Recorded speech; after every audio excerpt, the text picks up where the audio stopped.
God darn, I screwed it up again, man. Damn, I fucked it up again. I'm playing the outro instead of the intro.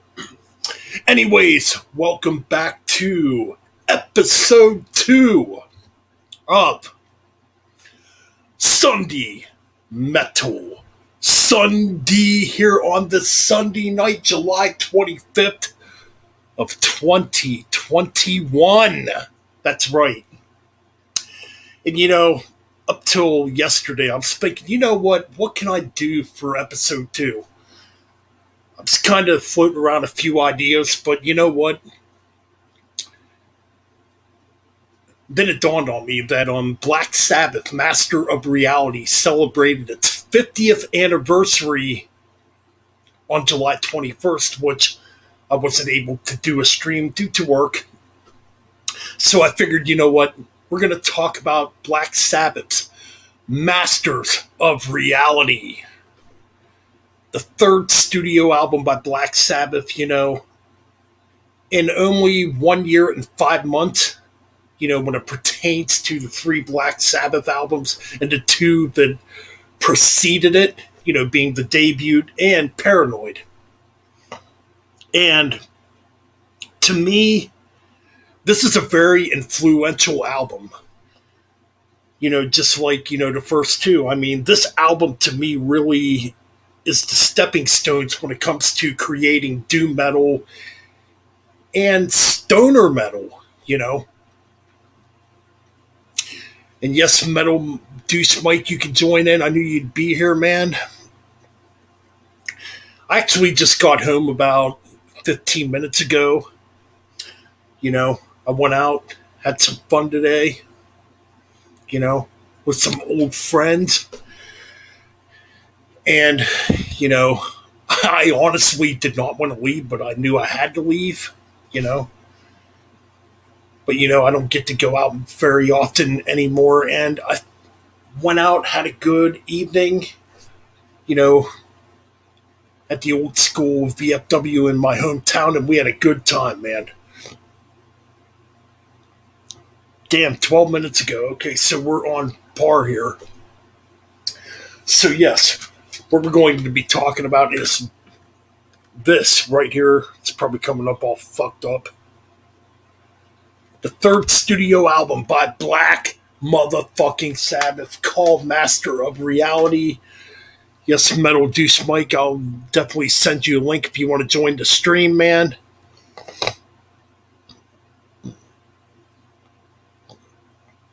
Hey, it's all good, man. Gotta have fun, man.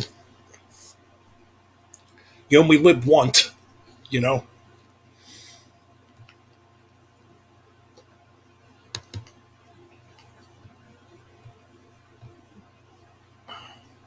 So anyway, I'm going to be sending the link to Mikey here, and we will discuss this freaking album.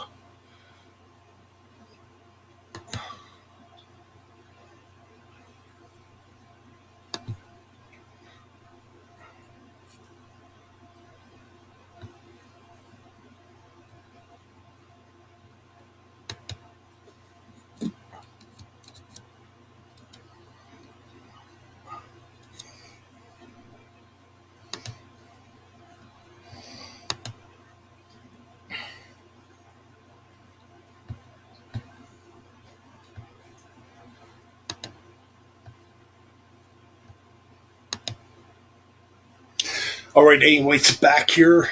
And yes, I did shoot you a link, and you're here already. All right, let's freaking rock and roll here. Like, nothing we do here is scripted. Nothing is really prepared here. It's just fly on shoot, when it comes to Metal Vents Chronicles here. So bear with me here. We're going to invite Metal Deuce Mike to the stream. What's up? There he is. What's up? I gotta do a little class today. What's going on? Yeah, you're all classy today, man. Fucking top hat and everything, man. Actually, it's pretty badass. Actually, it's fedora, so. Yeah. or Panama Jack, you know. Yeah. It's back in my day. But So anyway, the album we're going to be talking about today here on the stream. Man, I'll deal with it. actually, Obviously, Master of Reality. It's coming. Yeah, which would came out on July 21st, 1971. which is You know, kind of it's the 50th anniversary of this great album. You know, I'll tell you what, this album right here has influenced so much when it pertains to doom metal, stoner metal, you know, even thrash metal. You know, I mean, so many bands, you know, to this day, basically still, you know, pay tribute to this album. You know, I don't like that. I don't like that word coloring though. I don't like that. yeah, I've seen that one. I'll see you got the remastered edition. Okay. Yeah. I have it, but I couldn't find it. So I broke out this. I broke out this very cheap version of it, which I've had for years. There's some pictures of Bill Ward drums. I think I literally paid $5 for this back in the day. This time, guys, Bill Ward still had a single drum kit. He didn't. Yeah, no, I think it was around this album he switched to double kick, and from then on he played double drums. So yeah. Yeah, there's a lot of double kick on here, which is something to mention too, because double kick, you know, would definitely be very influential when it comes to metal music. And this is one of the earliest examples of some of that double kick. And I think he's doing it on a single drum, or I think he's doing it on a single bass.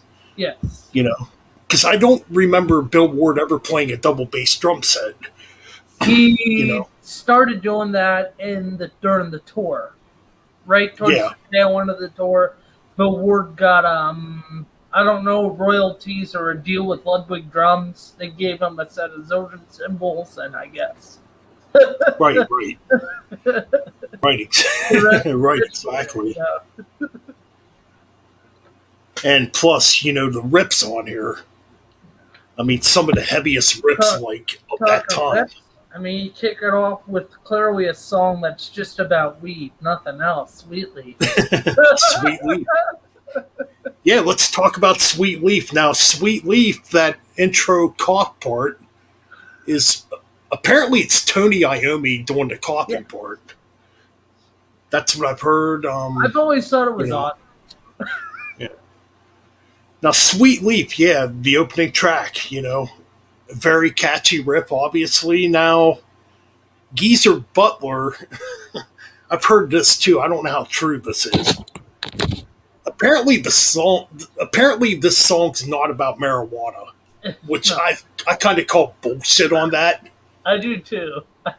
Because apparently, according to Geezer Butler, this track's about a tea leaf, which I don't believe. Yeah, I kind of call bullshit on that one. I call bullshit. Come on now. Because I love you, Sweet Leaf, you know. It's obvious. Yeah. During a 1969 interview, what was it? No, 1970. There's footage of Ozzy and Geezer telling the British audience that they smoke weed and play music. Oh, yeah. It's out there, yeah. See, yeah, I kind of call bullshit on that one. It's definitely about, you know, marijuana, the happy grass, you know, the happy grass that gets people through life, you know. Man. Either or, it's a fucking kick-ass song. It's got a killer riff. You know, it's fucking iconic. That little middle section with Bill Ward just fucking going crazy on drums. Right, exactly, yes. Yes, which is very cool. I mean, but yeah, an excellent track. You know, it's been covered by many bands. Not a lot of them, but many of them. Yeah, like Godsmack covered it. I'm not a big Godsmack fan at all, but they covered it on Nativity in Black 2. You know, And it's a great it's a great live staple for or a great live staple for Black Sabbath. They played it live when I saw them the two times I saw them. You know, Sucks I never saw Ozzy Sabbath live. you never did. I saw them twice. No. It was freaking great. I'm happy I got to see it too, man. Totally. Happy I'm going to see Judas Priest September 8th. Yes. Got to get my ticket for that. But yes, Sweet Leaf, a killer track, a killer heavy track. It's got that killer Tony Iommi riff, Then you go Notably too, on this album, you can really tell Tony Iommi is tuning down. Yes.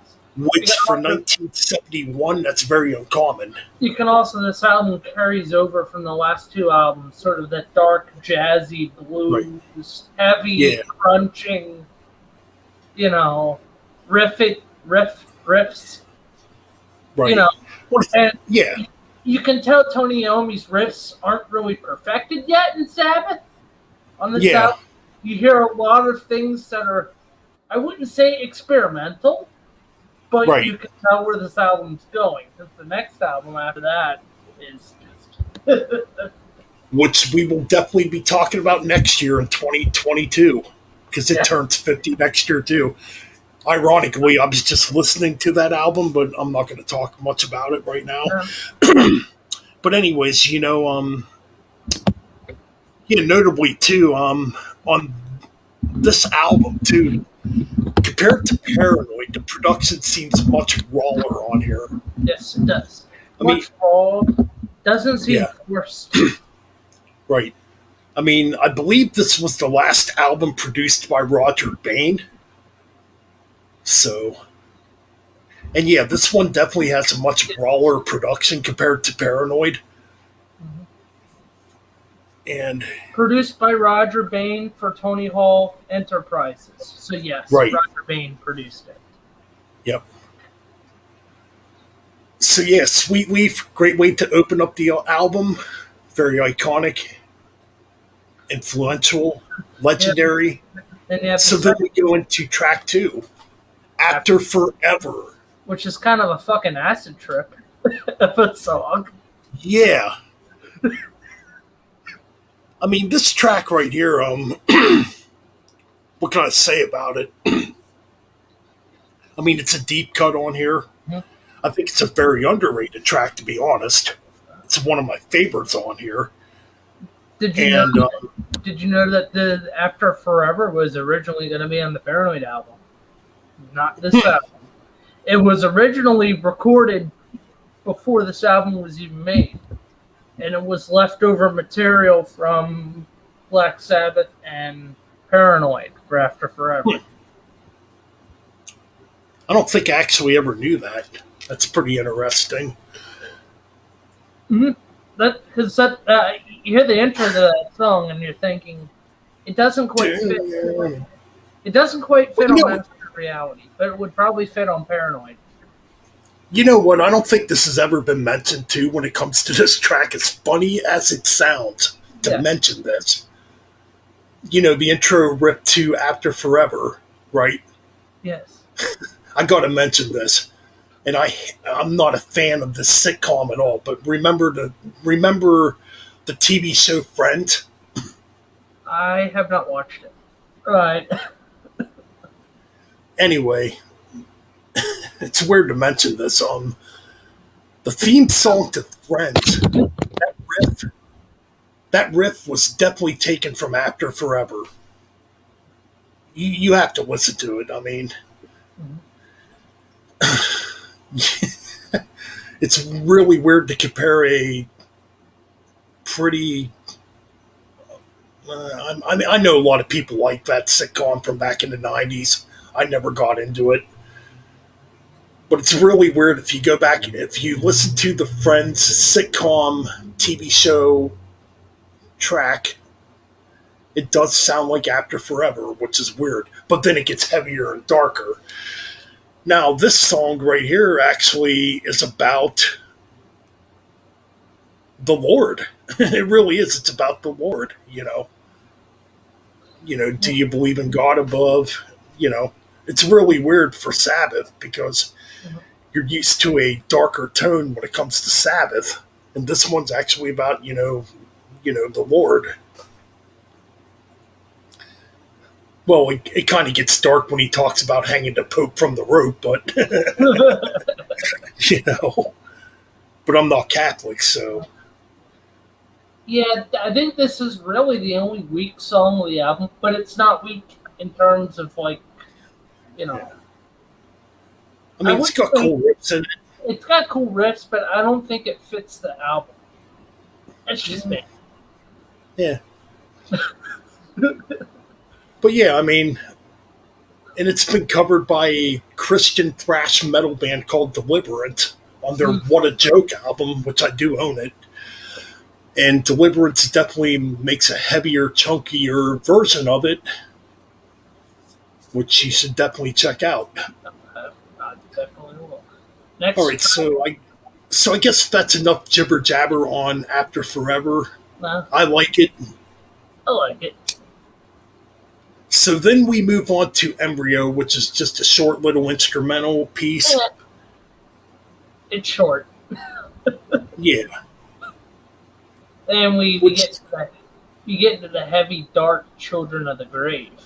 yes, we get into the almighty Children of the Grave, which is very iconic. Very evil. Very evil. Very evil, very dark for 1971. Probably the heaviest song to come out that year. It's just freaking heavy. Now, this track right here, you can definitely tell, it definitely influenced a lot of what would come, when it pertains to the underground metal to come in the 80s and the 90s. With bands like Candlemass, bands like Pentagram. Overkill. Yeah, even Overkill, even thrash metal bands with that, Dark Angel. you know. Dark Angel with Gene Hoglan on drums. I'm right. Right. It's very iconic. Yeah, I would say, probably to have. Oh man, it's definitely. It might be the best track on this album, to be honest. I mean, and it's really weird how I first heard this. Now, Nativity in Black 1 came out in 1994. I didn't hear Master of Reality yet at the time. So I believe White Zombie did a cover of Children of the Grave on it. That's how I actually first heard this. I'm like, that's a fucking cool ass riff. Yeah.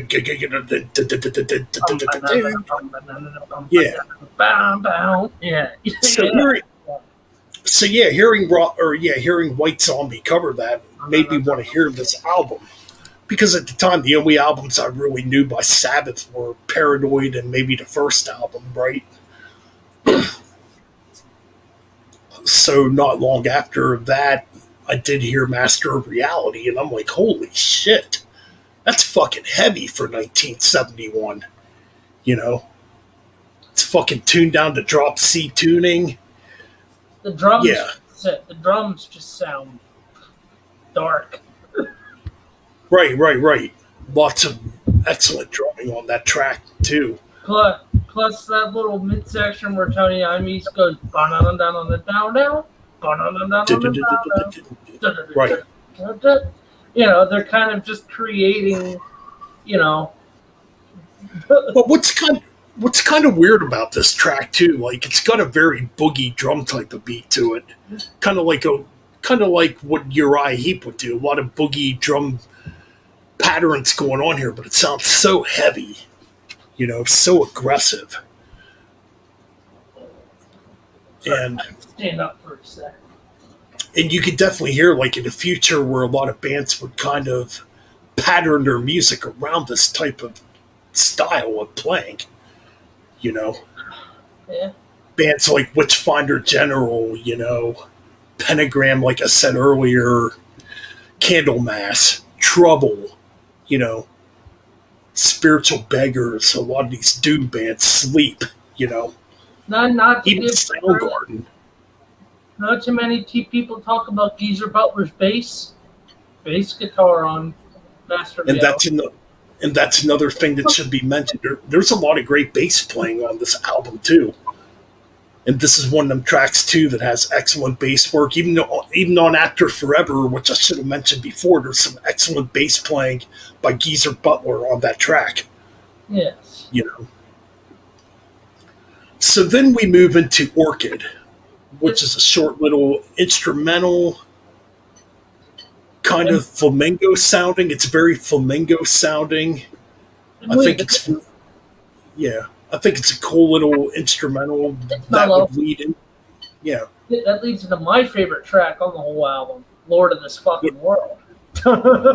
Oh, yes. Another heavy freaking track for 1971. And definitely on this track is where you can really hear the sludgy, heavy riffs. You kind of hear that sludginess, and you kind of hear, I wouldn't say a new sound for Ozzy and Sabbath, but you hear a little bit of change going on, too. Right. I mean, for 1971, man, it's definitely new. Nobody was doing that in 1971, so... I mean, you're not seeing Zeppelin or Deep Purple just playing dark. Yeah, again, another dark track, another heavy track, another sludgy track. You know, just amazing heavy riffs on this track. I know Corrosion of Conformity covered this track on Nativity in Black 1 back in '94. You know. Also, one of the very few songs where a cowbell has been used in Black Sabbath. That's very true, yeah. But my God, the riffs are freaking excellent on this track. I mean, what more could be said? I mean, it's Tony Iommi, the metal riff god, you know. And he's not even at his peak in Sabbath or at his best in the Ozzy era. There's better albums to come. Yeah. Well, three better albums than that.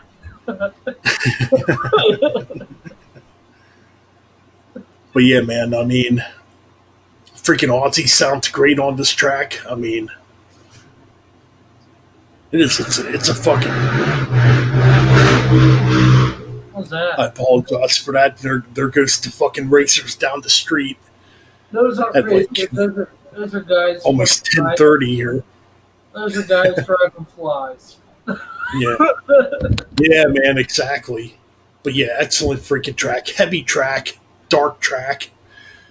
You know, it's one of my favorites. So then we move into, I'm going to go by the standard version. My version here is different, which to me it makes more sense, but we will go by the standard version where it goes into Solitude. Same. On my CD with the remaster, it's the same. Solitude. Go into Solitude.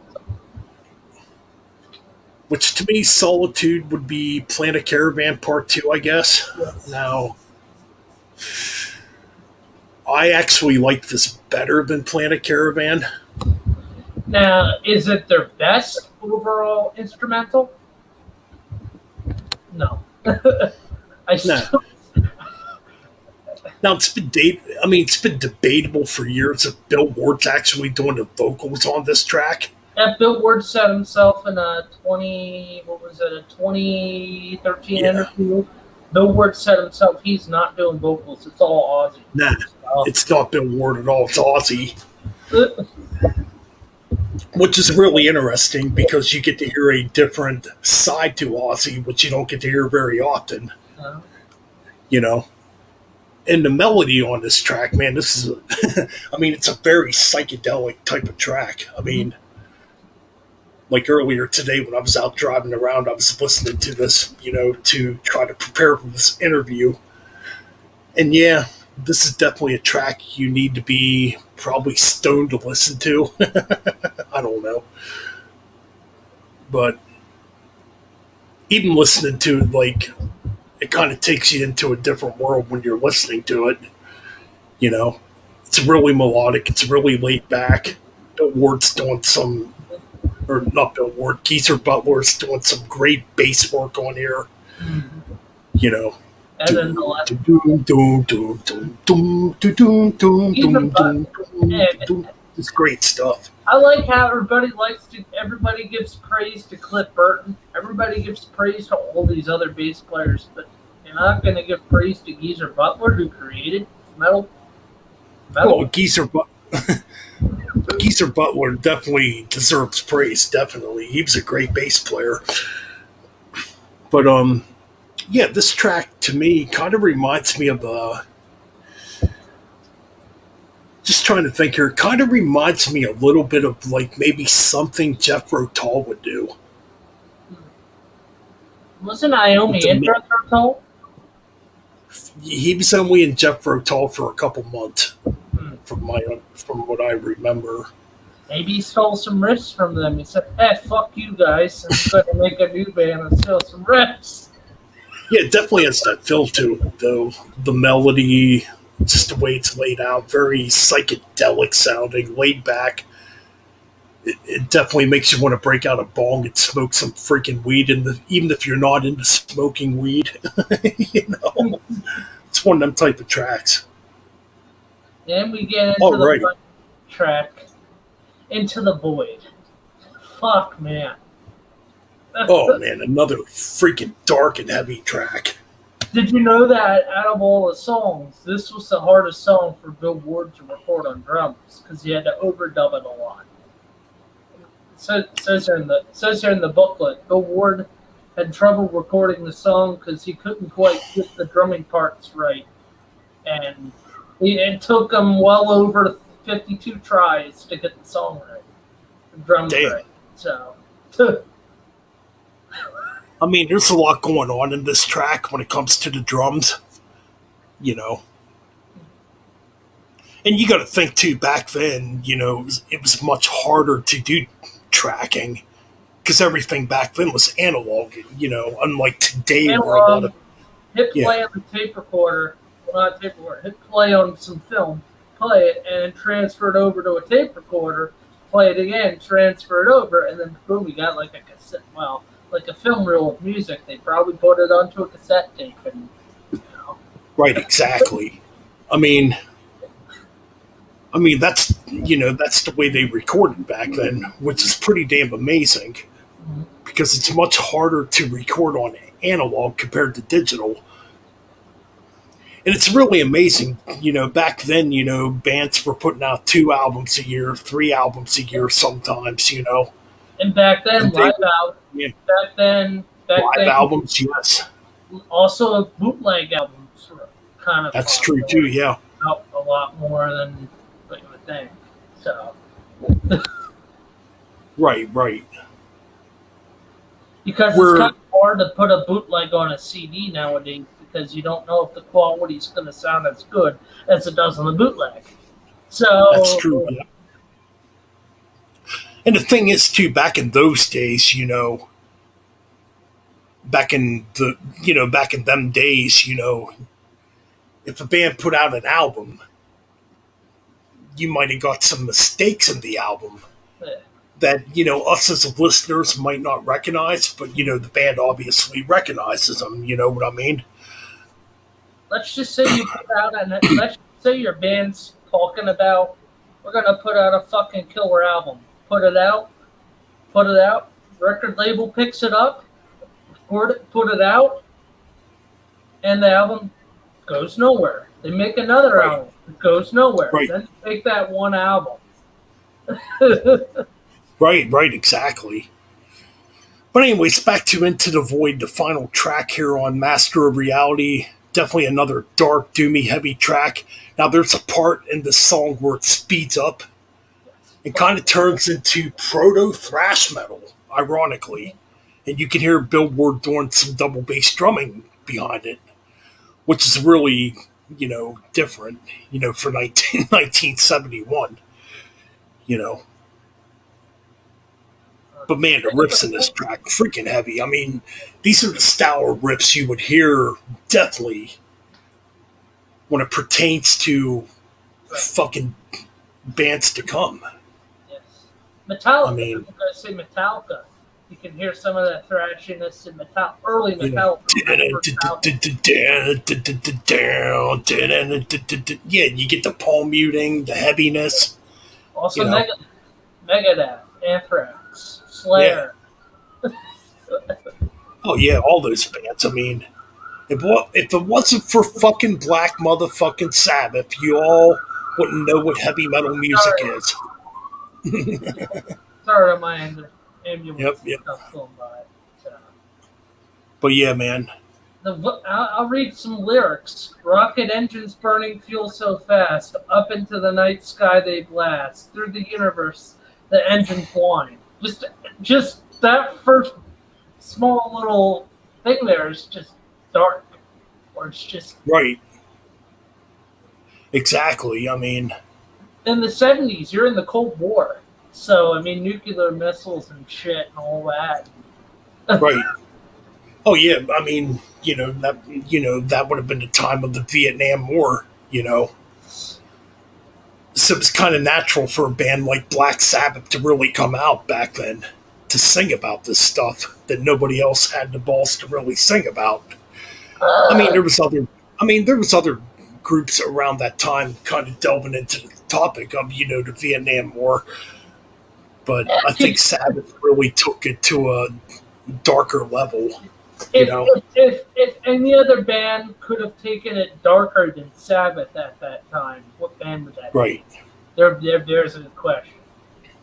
Are right. there any bands around that time, from say '71 to '73, that are darker than Black Sabbath? There's a good question for everyone. Well, I mean, there's been dark subject matters. Like,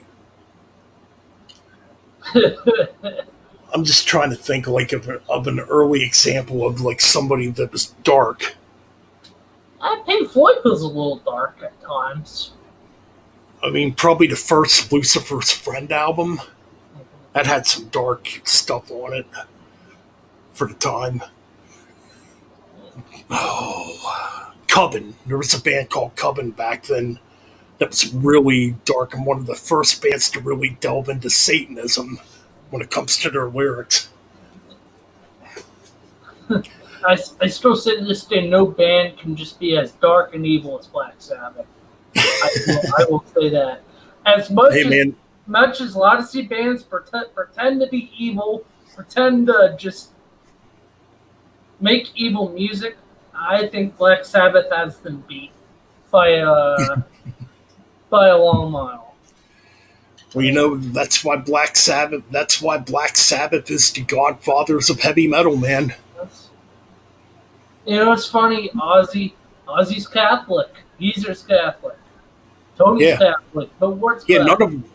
None of them are Satanist. No, No, I maybe. think no, I think early on Geezer was into witchcraft, Yeah. like back around that time period, but none of them are Satanist. Uh, Thank I, God. I mean, I, I think I know. I was reading one of Tony Iommi. Tony Iommi wrote a book 5, 6 years ago, and he was saying that Geezer Butler told him that I think Geezer's wife made him be born again, a born again Christian again. She Yeah, helped him straighten his life out. So I'm like, right. eh. If you want to talk about bands singing about religion, Black Sabbath is one of them. Yeah, like I said on After Forever, it's about God. It's about it's kind of Heaven a and Hell. Christian. It's kind of a religious song in a way. I mean, the track Heaven and Hell. Yeah, that's like contradiction. That's like a contradiction. Endless Cross. Yeah, when Dio read Heaven and Hell, it's about. Well, it's basically about you could choose. Well, it's about how you choose to live your life. You can choose to live your life in heaven or in hell. You know Yeah. what I mean? Mm-hmm. Like you can choose to live a good life, or you can choose to live a bad life. It's up to you because So yeah, that's kind of a contra. That song was kind of contradicting, in a lot of ways, but I wonder if we got any live bootlegs from. I'm thinking, when did the tour start for Master Reality? Since we're on the topic, when did the tour? I don't That's a know. good question. I know they've been releasing all these on box set, and I do not have any of them yet. They haven't done a Masters yet. They have not done a Masters box set yet. So yeah, I'm surprised. but yeah, Master of Reality did come out in box set form. I don't have it to really talk about it. I will get it though. Right now, from what they're saying, I have this up. Yeah, they played their tour in '71, so they started their tour in '71 right after the album. Yeah, it would say in the remastered CD if you have, that's the version you have. I'm looking at their tour set list. They do have a song called "Tomorrow's Dream" in the set list. Which that would be on the follow-up album. Yes. So they were already playing, songs that were to come. They're probably playing an early rough cut of it live, probably, or like the earliest rough cut. Because on the set list it says Wicked World /Jam /Tomorrow's Dream /Jam. So I'm guessing they did Wicked World, went into a jam session, probably jammed some riffs off of Tomorrow's Dream, and then went back into the song. So,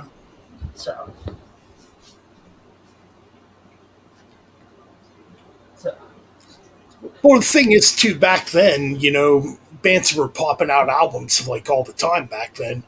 And, even on tour, they would play stuff that would be, for an upcoming album, Yeah. Or there was instances, too, where they would play stuff they would never put on an album. Like 75. It's very different, yeah. What year did Sabotage come out again? Was that 75, right? 75, yeah. No, in 74, they were playing tracks like Megalomania. What was it? They didn't do Symptoms. No. Holding the Sky, maybe? They did Hole in the Sky. And I think they did Megalomania was for the album tour. Yes, they only did Hole in the Sky, I think. That was it for the album. Right. Because remember on the Don, I think I shared it with you, the Don Kushner video, they 74, they play Hole in the Sky live and then do the whole right. Bloody Sabbath live set. Yep. Pretty much. So we're almost 40 minutes into this live stream review. But yes, Master Reality turned 50 years old on July 21st. Such an influential album. You can hear this album's influence on a lot of freaking metal that was to come. Even on some grunge like Soundgarden, you can hear it. This is also the first tour where Ozzy met his first wife and had his first child. So, this is before shit hits the fan with Sabbath. Pretty much. As much as I love Technical Ecstasy, I still say right now it's still in the top 2 as favorite Sabbath albums. They changed it. It's still in the top 3 for me. Currently, number 1 is Born Again. Right now, that's the album I'm cranking the most. 3rd is Volume 4. All right, so we got Reen C in the chat room. Hey, 50 years, that's insane. Double my age. Hey, man. Hey, Reen C. Fucking good music's timeless, man. Well, of course, we could talk about this album, too. Well, actually, the 2 albums before and after, because... Oh, man. I'm going to save that for next year. Yes, this will definitely be part 4. Yes. Man, it's weird. I was just listening to this because it's such a great album. And what's weird is that the album was going to be called Snowblind. It wasn't going to be called Volume. Yeah, it was originally going to be called. Yep. That's right. Which I can't wait to talk about that next year when it turns 50. Here's a controversial topic. Why is everybody always burnt out on Paranoid? Dude, it's so overplayed. Yes. Now, there's still tracks on that album I love. Actually, every track I love on that album, but there is tracks on there I'm sick of. Well, actually anymore, really, when it comes to Paranoid, there's really only one track on there I'm still sick of, and that's the title track, Paranoid. Yes. War Pigs. Like even Iron Man now I can listen to. Mm-hmm. Like there was a time where I couldn't listen to Iron Man too, but dude, I think that's I think one of my nephews, he's like 6 or 7. He said War Pigs stink, and I gave him the straightest look possible. I was like, "Did you just say War Pigs stink to me?" You said War Pigs sucks. Yes. You listen here, you little bastard. You take that album home and re-listen to it. Exactly. You come back saying it freaking sucks again. There might be some freaking fighting words there, man. God, War Pigs That's is fucking classic. That's a great opener to the fucking. If you're Sabbath, right? You start off with that Super Czar or whatever to get everyone, yeah. When you start off with War Pigs, you got to start off with War Pigs. Freaking War Pigs is great. I mean, like originally that song was. Yeah, War Pigs originally was actually a satanic song, but the record label didn't want them to have that track on the album in its original form, which, it might be for the best because I kind of like, the War Pigs that we got on Paranoid to begin with. I still say the darkest song on the album is Hand of Doom. It's freaking dark. I mean, it's still dark. Yeah. It's still about the Vietnam War and stuff. I say Hand of Doom is darker. Yeah, that's probably the darkest track. Between that and Electric Funeral, which them are my 2 favorite tracks on Paranoid. You have the little drum thing by Bill Ward showing off on drums, Rat Salad, which... Yeah. I kind of see why Bill Ward did that because this album out. He's kind of sort of bashing his buddy, John Bonham. Yeah. Dick. Well... Yeah, the thing about Electric Funeral, back to Electric Funeral. Yes, we're kind of backtracking and talking about Paranoid here. Because there really ain't like a whole lot to say about Master of Reality because it's only a 34-minute album. Mm-hmm. And I think we pretty much covered everything you need to know about it. Mm-hmm. So we're kind of backtracking back to Electric Funeral, and I kind of talked about this a year ago when I did my Paranoid review. Electric Funeral, besides Master of Puppets, is what really got me into metal, like the dark side of metal, at just 9 years old. Of course, the very second Sabbath album I ever purchased, the very first 2 Sabbath albums I ever owned to begin with was Volume 4 and then this album, the debut album. Oh yeah, definitely. Talk about an iconic album cover. Talk about a debut album. Start off with. We're talking great debut albums. This has got to be in people's top 10 easily.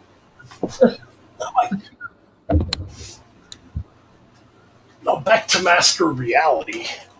Now I can tell you a couple. Can't find my Witchfinder General CD. It's buried in there somewhere. But I'll break out a couple albums that kind of come to mind that would come out, like, obviously in the future. This one right here, Trouble Psalms Mine. Nice. Master of Reality, your freaking album. It's freaking excellent. Very doomy and heavy. And, of course, we got, the debut album by Pentagram, Relentless. which came out in '85. Again, kind of has that Master of Reality Black Sabbath feel to it. Mm-hmm. Definitely really tuned down and heavy right here, you know.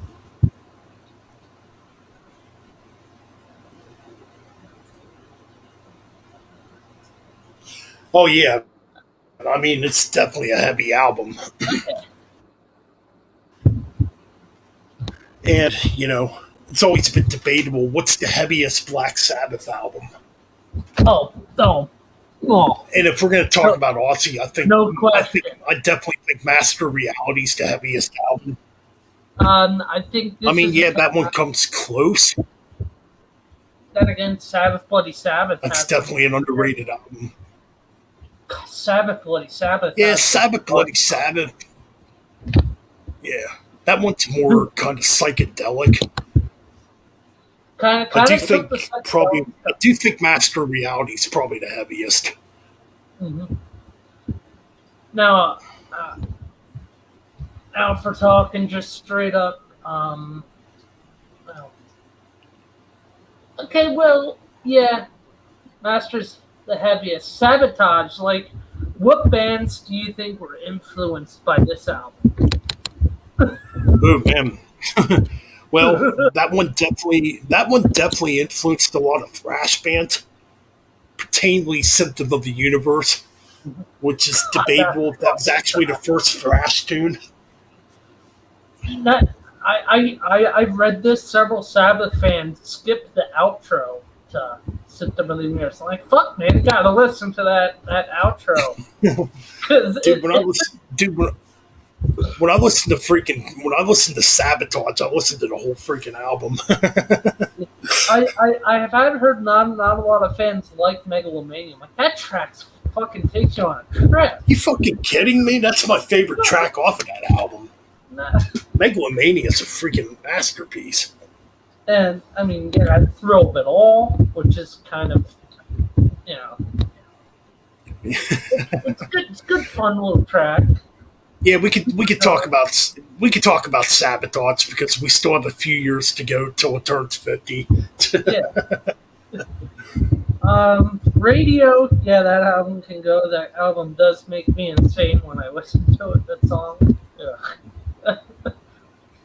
Yeah, that's probably the weakest track on there. Am I Going Insane? Radio Edit, Yes. which there's a backstory behind that. The Writ, Why well, it's that called story that. behind the Writ, well, obviously, The Rit's a damn good song. that's just Ozzy pissed off. Well, that's got to be Ozzy's best vocal performance on Sabotage, easily. I think this is Ozzy's best vocal performance in Sabbath, period, the whole album. Right? Yeah, that's what I think too. I think like out of his whole discography, that's his best vocal performance on Sabotage. But despite Because the you can one tell thing, he's mad. He's singing really high on that album, which is really unique. And that's like the really last. That's probably the last album where he truly sounded good. kind Not of saying also he sounded bad afterwards, but kind of also the last album where all four members were still kind of playing good music together. If you think about it. right. Well, the thing is, too, on Sabotage, too, the record label was suing them. Or there was a bunch of bullshit going on at the time with that album. Why they What's were up? so angry on that album. What's up, Vinny Hyde, man? What's your favorite Sabbath album again? It's Master Reality. Yeah. Hmm.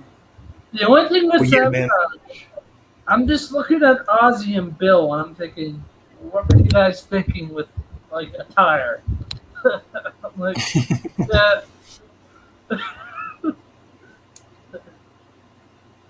Yeah, man. Never Say Die. Another album that's true. Oh boy, man, check that out. Besides the title track, yeah, not the greatest album. Shockwave, I've started to grow a bit more on Shockwave. That song has grown on me a little bit. Air Air Dance. Dance. I kind of like Air Dance. It's Air different. Dance. It's very jazzy, Has a really progressive jazz. sounding. That's jazz. Swinging the chains, billboard.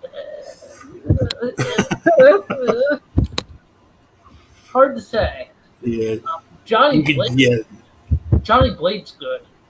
that's good. Junior's Eyes is okay. And It's all right. yeah, The hard road's okay. yes. That's probably the only Sabbath song where it actually had like all four members of the band singing Hmm. doing the chorus. You know, It's a hard road. hard road. And you got the Yeah, album. I actually do think that track. So I guess Never Say Die ain't like terrible, but it's not Still, like it's definitely no masterpiece. I still say this is better than Never Say Die. Yeah, I would tend to agree. I think it's maybe a tad underrated to an Mhm. extent. Yeah. The only track on that album I don't like is Rock and Roll Doctor. I kind of, yeah, you're right. Too rock That and track, roll. it's just too goofy. I'm like, Yeah. this ain't I mean, a lot of that album really ain't Black Sabbath. I don't know the opener, Backstreet Kids, is kind of sad. Yeah, it's kind of got a galloping heavy riff. That one was kind of a predecessor to Barracuda by Heart, which is really weird. Mm, Yeah, it's not got that Barracuda. galloping. The drummer from Barracuda.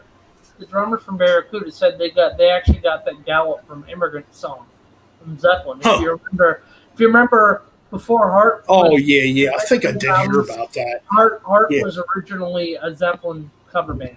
So Oh yeah, definitely. so you could already tell their influence. Plus, they would cover Right. Zeppelin songs live with their songs. Plus, That's true too. Yeah, so right. yeah, back to Technoxy. What more can I say about the album? What can you really say? I think my favorite track on that album would be "You Won't Change Me." I That's do a great not. track. I don't like that song. Oh man, you don't like it? Come on, dude. Gypsy's an interesting track. Yeah, that's okay. That drum intro's weird. Again, but you can tell that's pretty much where Sabbath was on a downfall. The only strong song is probably "Dirty Woman." That's a freaking excellent track. I do like that track. Maybe that's my favorite off the album. I don't know.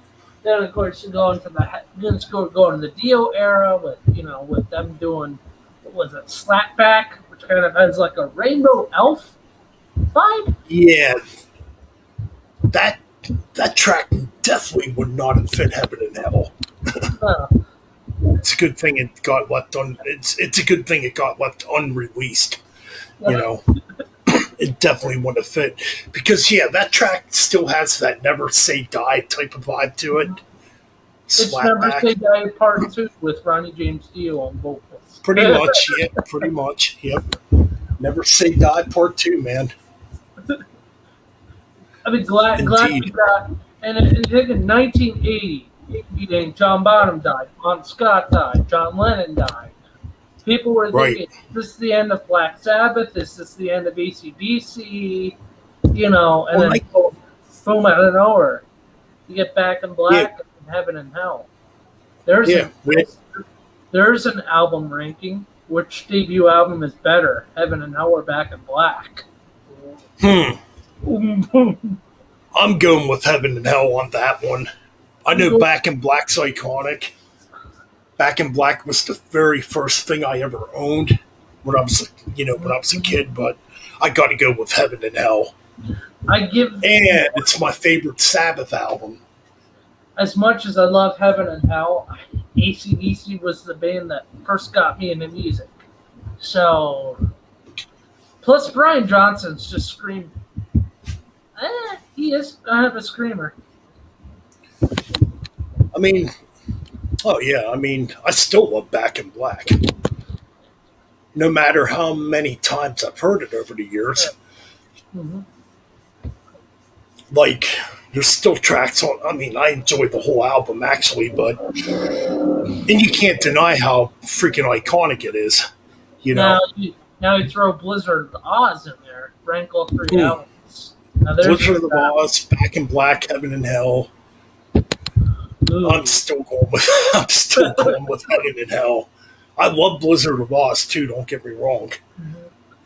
It's a shame that lineup, because at that point, I say out of out of all of Ozzy solo albums, only 2 albums is where Ozzy had a full solo band together as a legit band, Blizzard of Oz.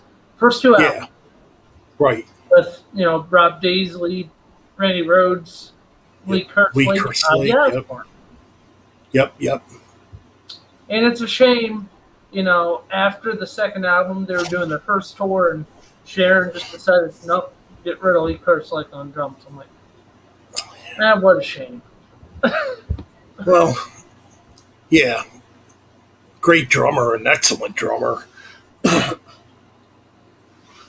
he went back to Uriah Heep, and I guess, that did him well. Yeah. No, so.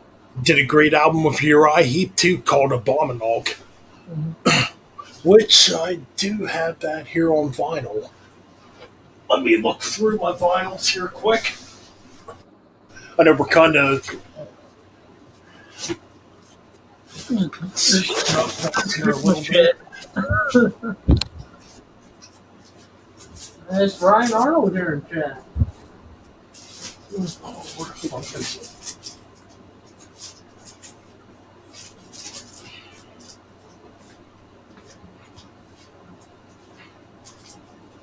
Oh, here we go.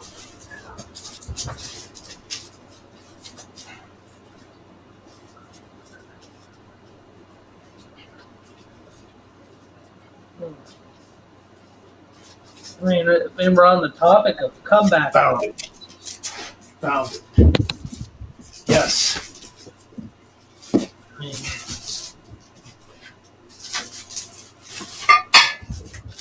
Oops. I'll sit over here. All right, anyways. And talking comeback. Here we go. Abominog. Mm-hmm. That's actually in my top 5 Uriah Heep albums. This is a freaking good album. Mm-hmm. I mean, this is Uriah Heep coming back after, Ken Hensley left and all that debacle went on. And yeah, this would be the return of Lee Kerslake on drums.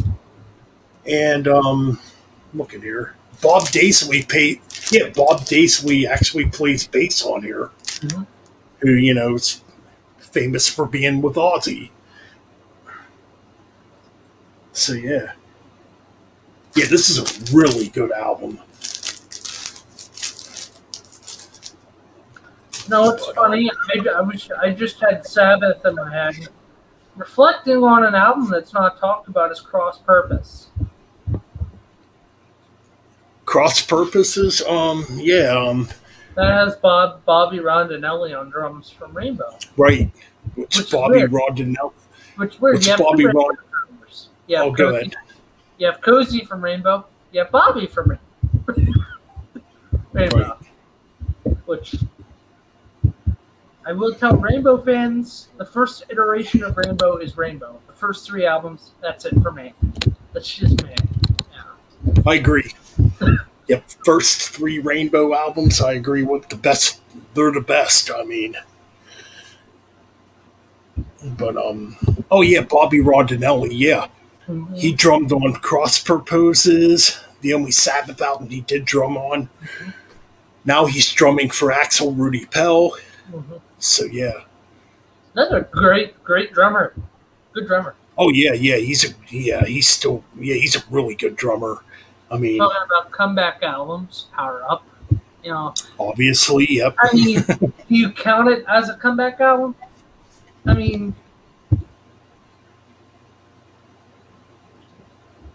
imagine hearing Power Up with Axl Rose on vocals compared to Brian.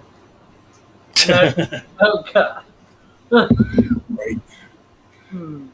So we got 3 people watching. Yep. Only 3 people. Come on, man. Leave your comments, people. I want to hear your opinions. Don't be shy. About Master of Reality by Black Sabbath, man. That's I know you're watching, but you're not commenting. Oh, wait. Probably they're watching, but they're probably listening to that new mumbo gumbo jumbo stuff. That mumble rap or whatever it's called. Oh, no. No. Them people don't belong here. Hate to be judgmental, but yeah, if you're into mumble rap, you definitely don't belong here. Yeah. Speaking of which, since I live here in Lebanon, PA, not far from you. Oh, yeah, I noticed that record store. Oh, dude. But anyways, like I was trying to say here, like every time I'm out, like and about, like I pay attention to what people play in their vehicles, right? Yeah. Oh my God, half the time it's mumble rap or fucking reggaeton. Yes. It's like, where's the fucking metal and rock at? I mean, I'm like literally the only one driving around still blasting metal and hard rock and stuff in my vehicle.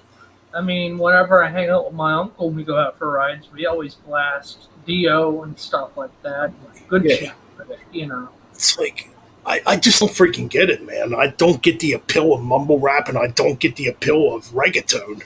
Or when you're stopped at a stoplight, you're vibing. Next thing you know, dude sits next to you and he's blasting just horrible music.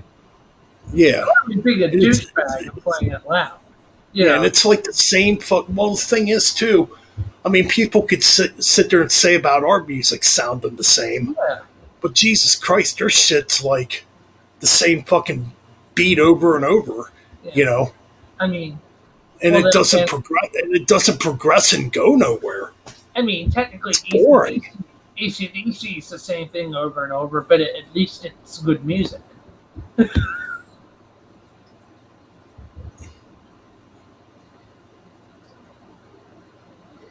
Do you play the CDs in the car, or is it some sort of radio you use? No, I still play CDs in my vehicle. CDs, man. I usually don't play anything from, YouTube or whatever. Well, unless I'm now the only time I'll play YouTube in my vehicle is if I'm listening to a podcast. Mm-hmm. But besides that, for the most part, it's all CDs.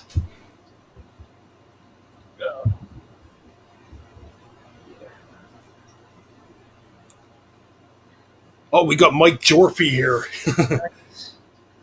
In Master of Reality, if I had to rank that in my Sabbath, Ozzy era, that misses out of the top 5. That's number 6. It just misses. So anyways, Mike Jorphy here in the chat right now is an old band member of mine. Nice. We were in a band together for a little bit. Nice. So, yep. So welcome Mike Jorphy to the chat, and we did a lot of partying together back in the day. It might be a good stream. Still got to come down here to Lancaster and check out that I want to get down there some weekend. Stands, and then what was that other place I sent you pictures of? It was, I think. Yeah, I saw it on Facebook Messenger. Stands. Yeah. Oh, I don't know if I have the messages anymore. I usually clean out my messages, but yeah. It's called in the Light or something. Well, actually, you're right about that. Master of Reality did probably influence basically all genres of metal when it comes down to it. Oh yeah, I sent you photos of the AC/DC. Well, literally anything Black Sabbath did like early on. Guys like alcohol. Yeah. Guys like beer. AC/DC just released 2 new beers. Oh yeah, I heard about that. Yep. Yeah, I did actually hear about that. I think next year we might be coming up the anniversary for the first Load album. So. Oh yeah, definitely doom and stoner metal that album definitely influenced big time.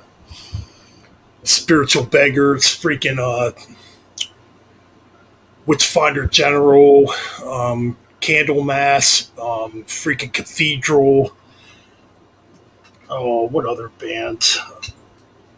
Electric Wizard. I should definitely mention Electric Wizard. Very influential when it comes to doom metal. When it comes to Master Reality. Oh, there's my phone.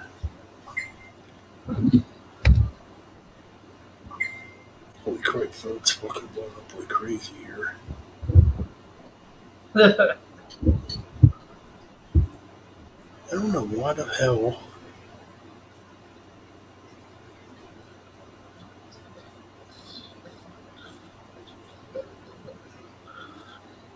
I'll have to look at it later. I don't know why your messages aren't popping up on my messenger right away. I don't know. Probably corporate bullshit as usual. Oh geez, that's hard. What was going on at the time in terms of metal and bands holding the torch? Oh geez, for 1970, I really don't know what to say there because like heavy metal was in its earliest stages. Like a lot of bands back then weren't even calling themselves heavy metal. I mean, Black Sabbath called them sort of hard. I think Tony Iommi said they were hard blues. Yeah. So, I mean, the term heavy metal obviously came from the Steppenwolf song "Born to Be Wild." You know, heavy metal thunder. That line. Technically, metal roots goes all the way back to jazz, goes all the way back to rock and roll, goes all the way back to 50s rock and roll, southern rock. It's all tied together. But yeah, as far as like that era, yeah, I don't think anybody was really calling themselves a heavy metal band back in 1970 or 71. They were just playing a heavier style of music, after the psychedelic and, blues age, And technically, if we go after Sabbath, 74, I would say probably, yes, Sabbath, heavy metal. I'd say a band that really started heavy metal.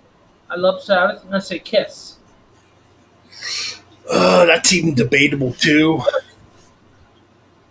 To me, it's Judas Priest. Yes. I will say AC/DC. I will throw AC/DC, Bon Scott, AC/DC. I will throw that in there. And I only say Judas Priest because they were probably the first band to actually identify themselves. Actually, Judas Priest were the first ones to actually identify themselves as a heavy metal band. And, I think it's Judas Priest. I'm gonna throw curveball and say Rush also.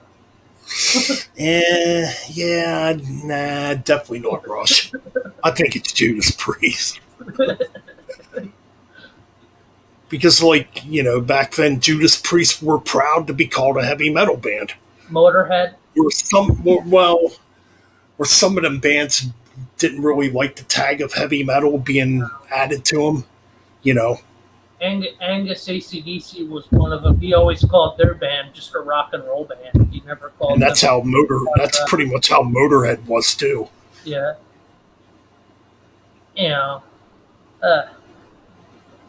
I'm thinking. Yeah, pretty much. Hard rock, yeah. Yes. Or just rock and roll when it comes to Lemmy, like a faster version of rock and roll, And then if you want, there's several types of rock and roll. I still say Zeppelin sort of brought rock and roll back. I say AC/DC is the epitome of rock and roll in a nutshell because it's just, they're like the form. I say AC/DC is the form. Well, yeah. But yeah, Steppenwolf. Yeah, I mentioned Steppenwolf because Steppenwolf was probably the first band to have the word heavy metal mentioned in a song. With Born to Be Wild. Deep Purple. I mean, yeah. Would you throw Deep Purple in there? And we got Speed King here. Welcome to the chat, brother. Steppenwolf. Yep. Have you heard of the band Cactus or Cactus Evil or something? I have heard of Cactus before. Yep. Carmine Appice on drums, who was originally Right. Vanilla Fudge. So yeah, like early on, I mean, with those bands, they were basically building the path to what would become heavy metal. Bands like Deep Purple, Cactus, Black Sabbath.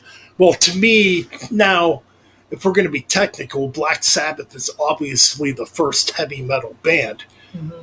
But when it pertains to a band that like to be called heavy metal, it's Judas Priest. Yeah. And if we're talking bands that sort of carried the torch, I will add Iron Maiden as sort of carrying that torch. Yeah.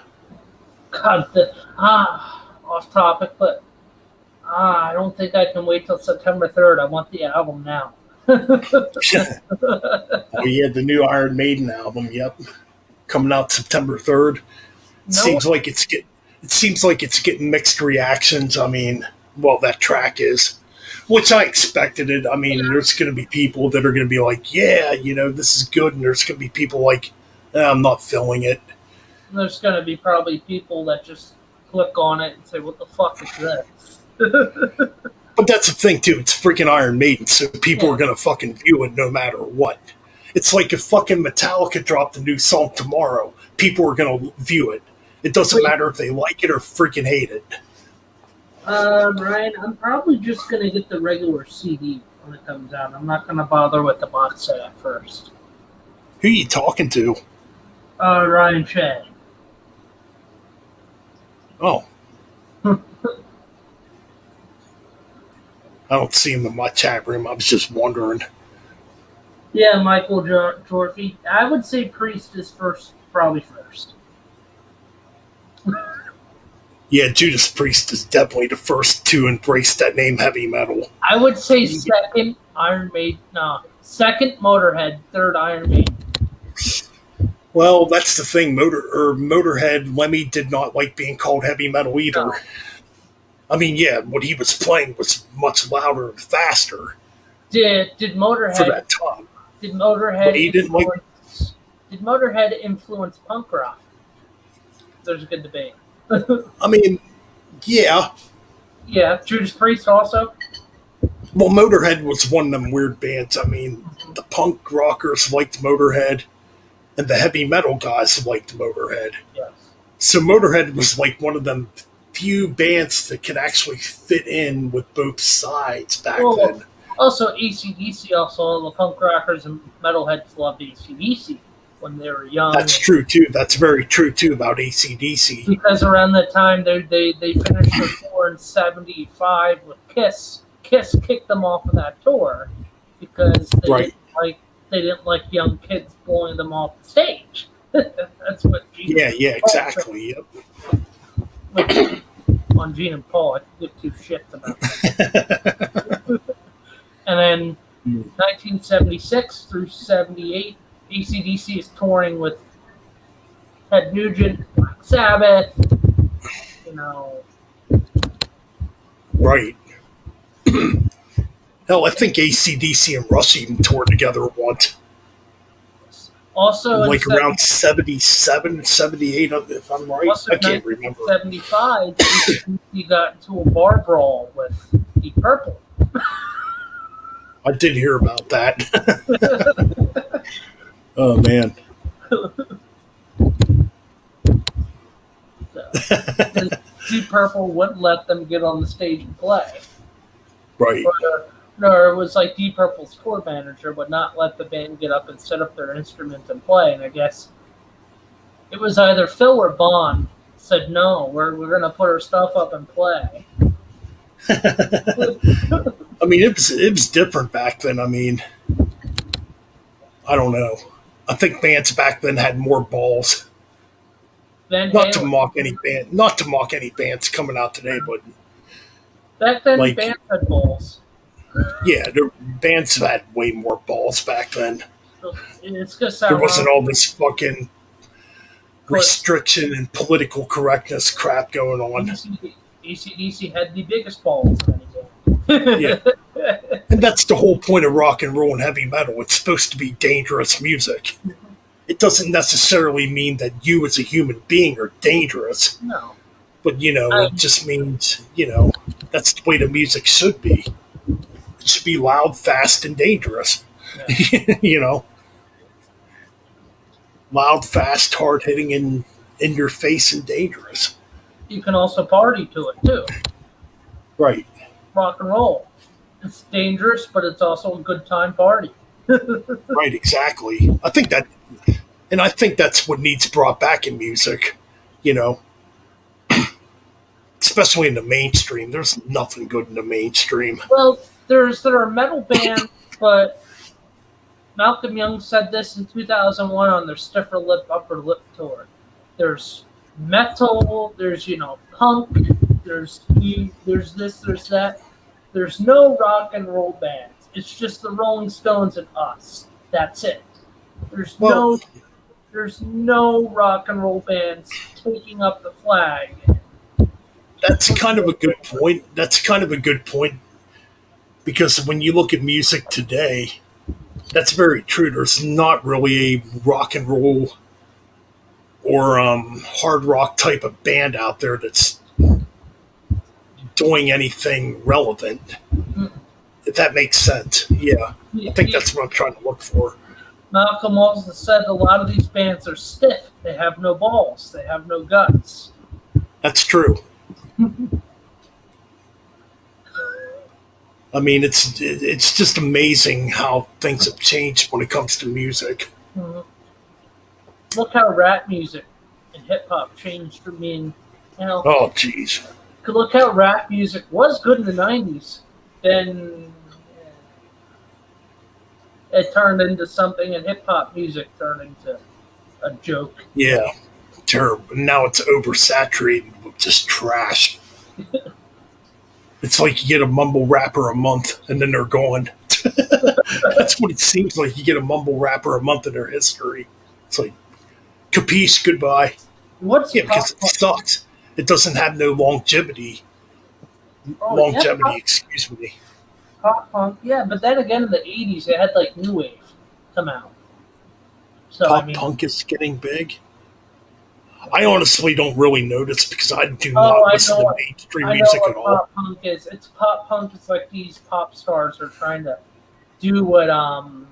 Like when I think of pop punk, like it's Lady Gaga started the pop punk thing when she did that one show with Metallica. She started that actually started back in the 90s. Yes, with like Blink 182 and Green Day. It's like whatever. That's fake punk to me. It's not real punk music.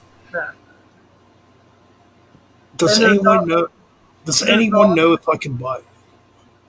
Sorry, I'm reading a comment here.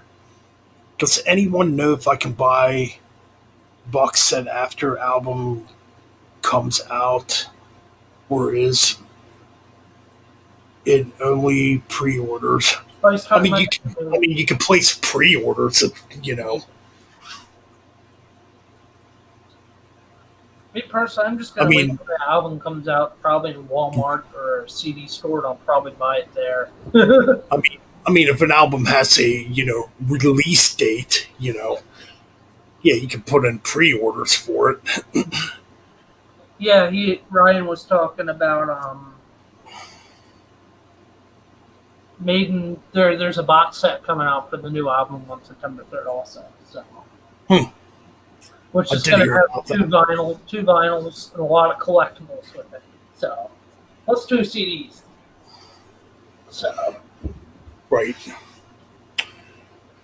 Well, I guess I could move on to a little bit of metal news. Mm-hmm. Not much metal news to really report. But I guess we have a title for the new Megadeth album. It's going to be called The Sick, the Dying, and the Dead. Oh, yeah. I mean, that title, that's actually really not new. It was rumored it was going to be called that before, but Dave came out and said that's what the new album's going to be called just recently here. That's really the only news I have when it pertains to what's going on. Well, there is news, but we've talked about it before. But a certain someone has been starting shit again. Let me guess, Sebastian Bach.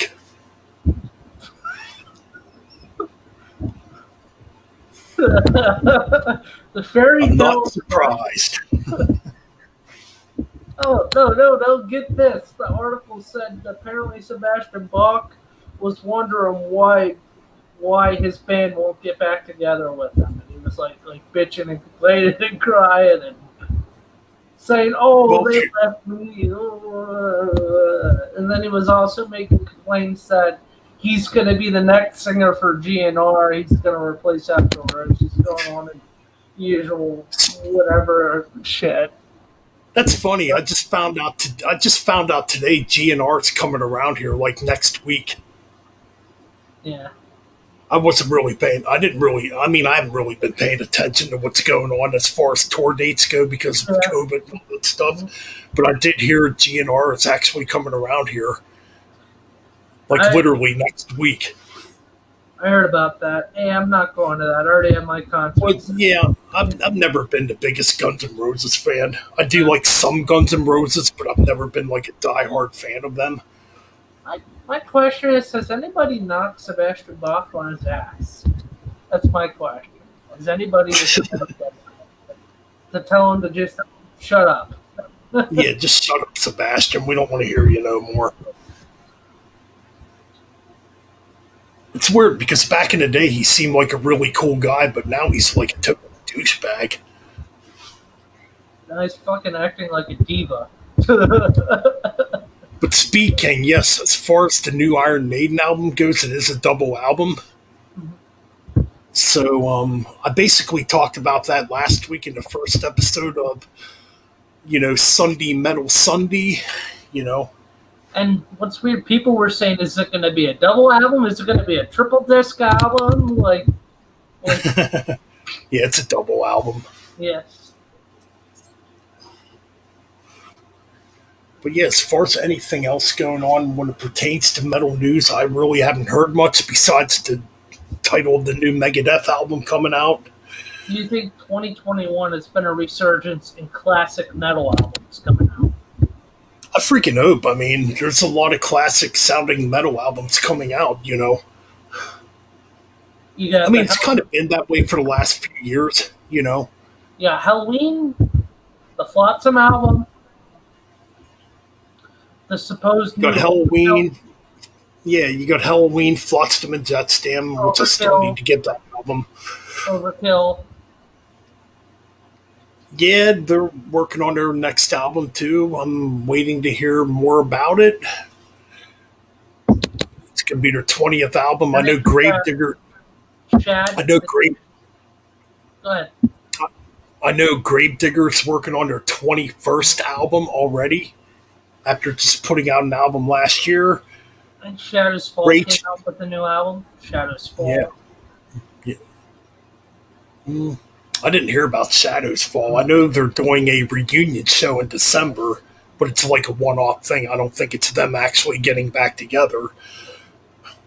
Well, the drummer of Shadows Fall is playing in, he's playing in Overkill now. Which is Jason. And the guitar. Yeah, and the guitar player's playing in Anthrax. So, yeah, I don't think we're going to get a new Shadows Fall album or a tour anytime soon. Which I do think Shadows Fall was one of the better metalcore bands out of all that batch. To me, they should have been bigger than what they were. They were becoming big in the early 2000s, I remember. And yes, the new KK Priest album that's coming out next month also. The new KK Priest album that's coming out next month. Oh, yeah. Speaking of that, yes, KK Priest just released a new single. I forget what song it is. Let me go on good old Wikipedia here on the internet. KK Priest.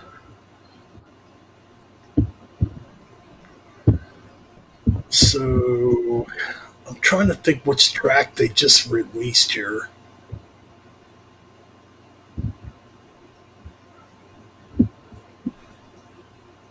think it's this one here. Turn it down here. Anybody huge on Marilyn Manson? Oh yeah, it's Brothers of the Road. That's the new track KK's Priest just released. It's more mid-paced, like a classic Judas Priest song. It's not the hyper speed like the first two tracks were. Oh, today it's the third. Today it's been 38 years to this date since Metallica's Kill 'Em All debuted. So today is the 38th anniversary of Kill 'Em All. That's very true. Yes, July 25th, 1983 is when Kill 'Em All dropped. So yes, happy 38th birthday to Kill 'Em All. So we talked about. Why don't we talk about that album? Shit, why don't we talk about that album? It's the anniversary. Well, we can talk about it. I mean, Anastasia pulling teeth. Fuck. it's a legendary album. I first heard Kill 'Em All back in '88. It's probably the third Metallica album I heard at the time. Also, 31 years since Pantera Find Their Voice with Cowboys from Hell came out. Yes. 31 years, yeah, hard to believe. But yeah, Kill 'Em All, yeah, what can be said about Kill 'Em All? It's a freaking legendary album. It still sounds fucking fresh to this day. Where a lot of albums you can't really say that about. It definitely pioneered thrash metal and speed metal. Mm-hmm. Whatever people joke about, everybody likes to shit on Lars' drumming, but he's a pioneer in thrash drumming. Yeah, you can't deny that. Yeah, he's definitely not the best thrash metal drummer. Don't get me wrong. I still say my favorite drumming from Lars is that middle section on one, where he's just beating the shit out of two kick drums. Oh yeah, by far. Mm-hmm. Oh, I have something in metal news. This was from 2 days ago. Plans for another Ronnie James Dio hologram tour on hold. Please don't do the hologram. I heard about. Yeah, I'm not a big fan of that hologram thing. It's like, just leave the guy rest in peace. Mm-hmm. We all love Ronnie James Dio, but man. There was a Frank Zappa hologram tour that didn't do so well, and people didn't like it. It's just. Yeah, I'm not into that whole hologram thing.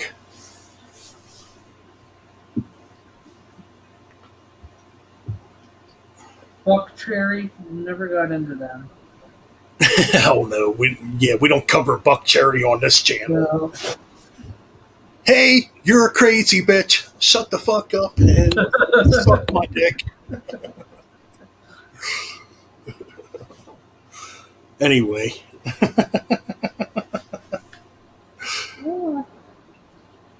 Dee Snider's talking about censorship. It's odd that censorship is now coming from the left.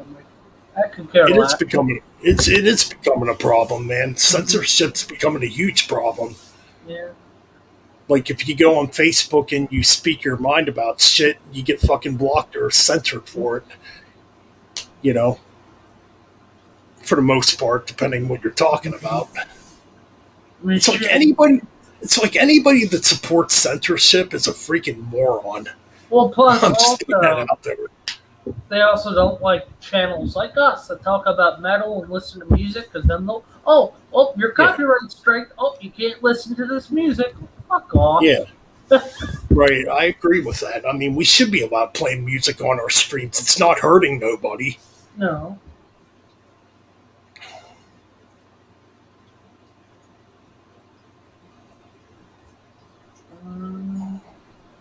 What was that?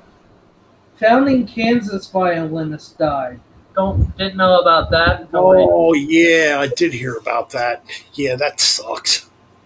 Another big loss when it pertains to music, Then again, I was never really much into Kansas.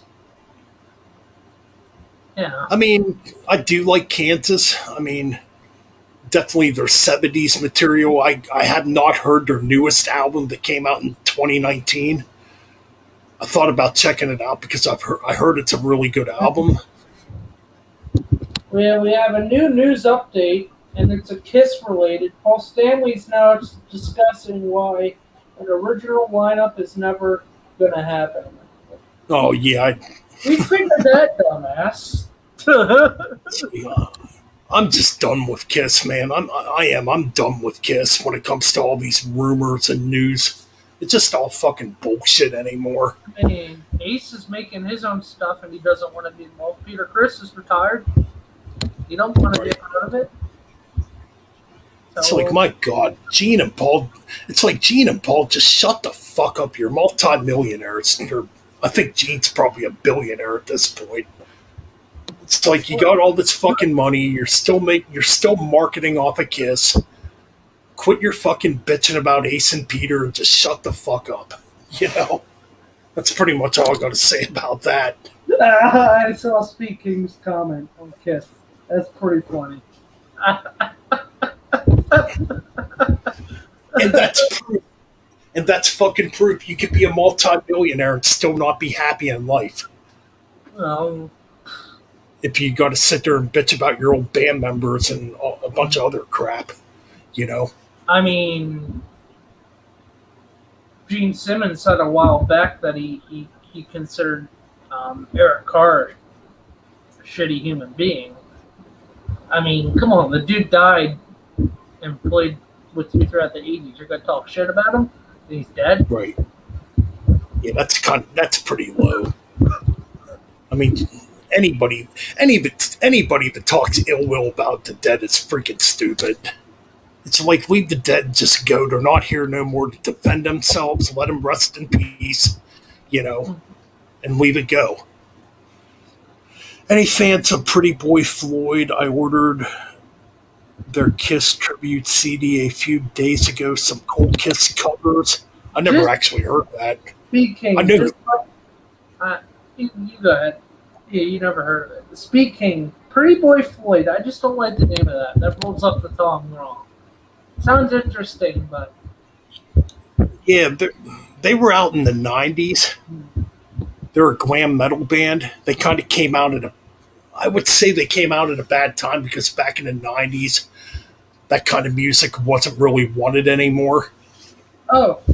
Kiss didn't really influence heavy metal, but Kiss definitely influenced glam metal.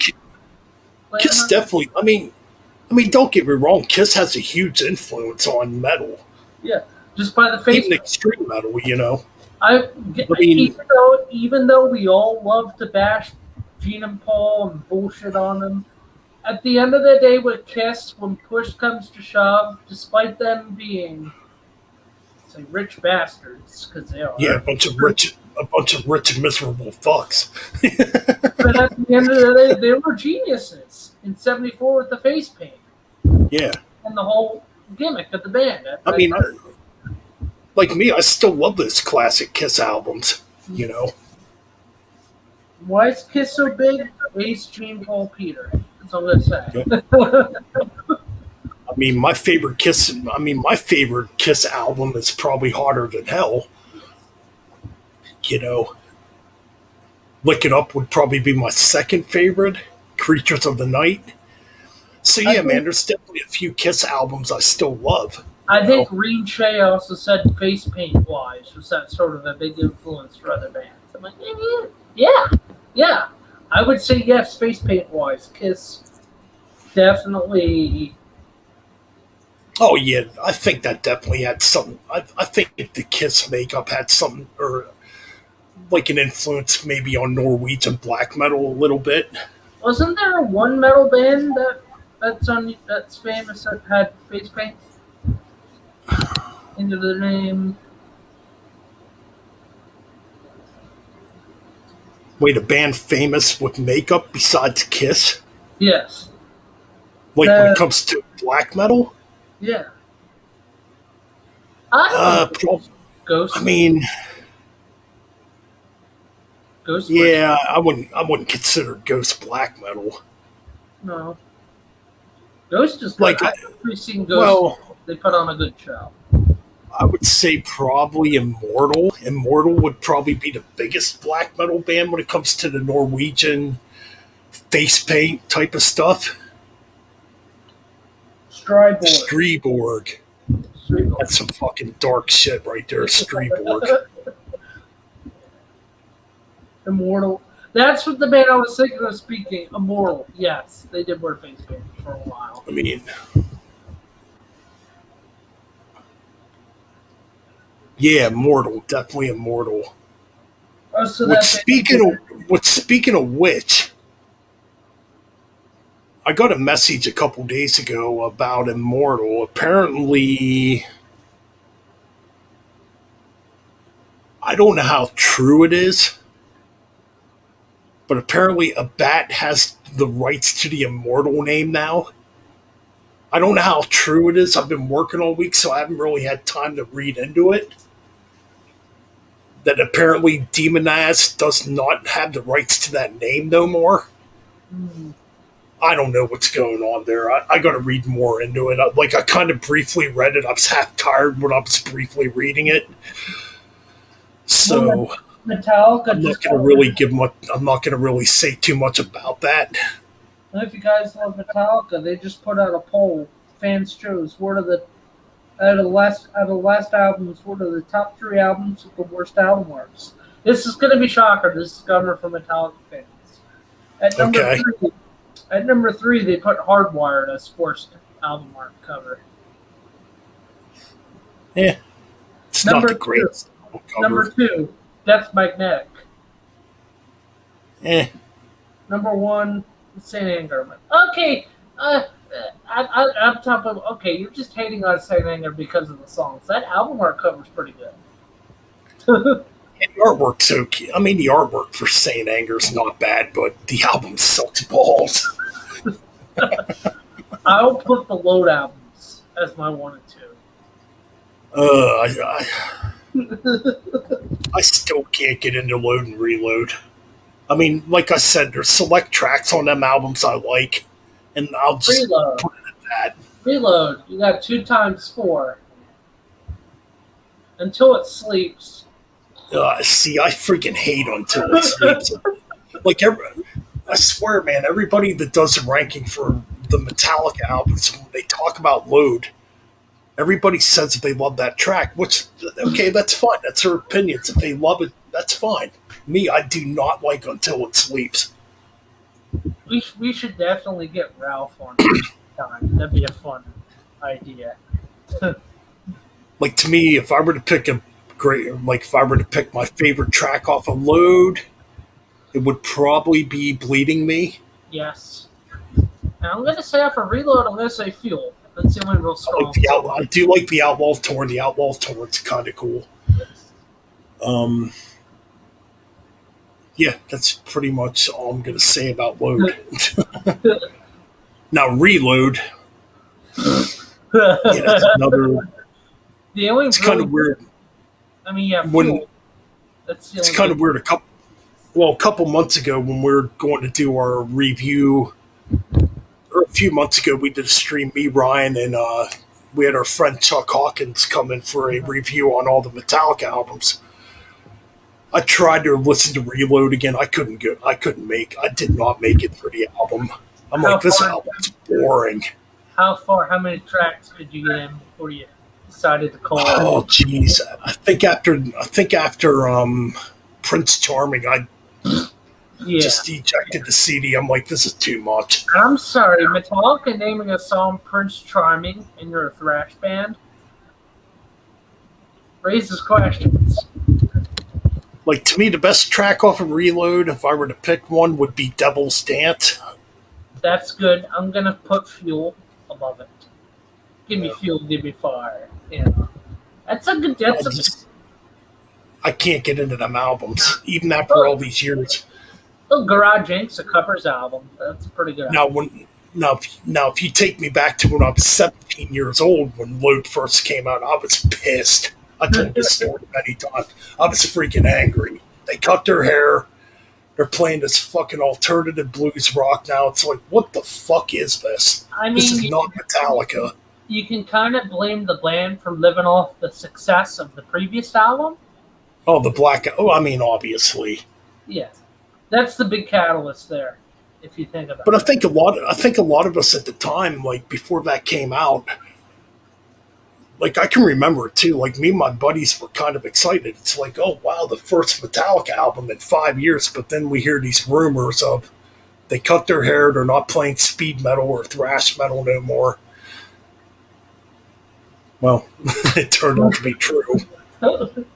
Then fucking Pantera puts out the Great Southern Trendkill that same year, and it's like, yes, this is what Metallica should have put out. Well, something at least freaking heavy, you know. And that's didn't Overkill come around that time? I mean, wait, what was that again? Oh, I was saying, what year did Overkill come around? Well, Overkill did have an album out that year. But Overkill came out in 80, or Overkill formed in 79.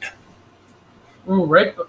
So, okay, The is it a first album, well, the first album came out in 85, Fill the Fire. Do you still say, even though it's the big four, could you add Overkill as a 5? Boy, that's debatable. It could either be, oh man, that's a good one. It could be either, honestly, it could be either Exodus or Overkill. Either or of them bands could be in the big five. Just call it Big Six. Fuck it, just call it Big Six. Yeah, I'll get the big six. Exodus, Overkill, Metallica, Megadeth, Anthrax, and Slayer. That works for me. They all came out around the same time.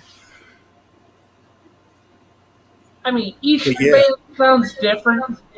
All of them sort of has sort of that Metallica riff. Because Metallica, Megadeth, Slayer, Anthrax, Overkill has that fast, speed thrashy style to them. The thing I like about Overkill too, they stayed consistent.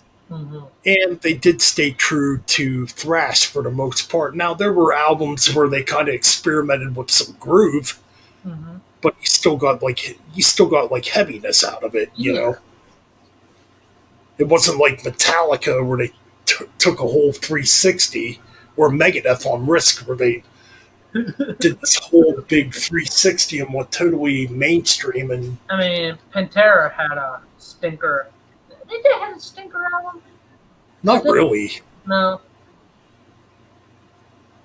Like, to me, when I go back to the 90s, I think Pantera was holding that flag when it comes to metal. Because back in the 90s, there wasn't really a lot going on.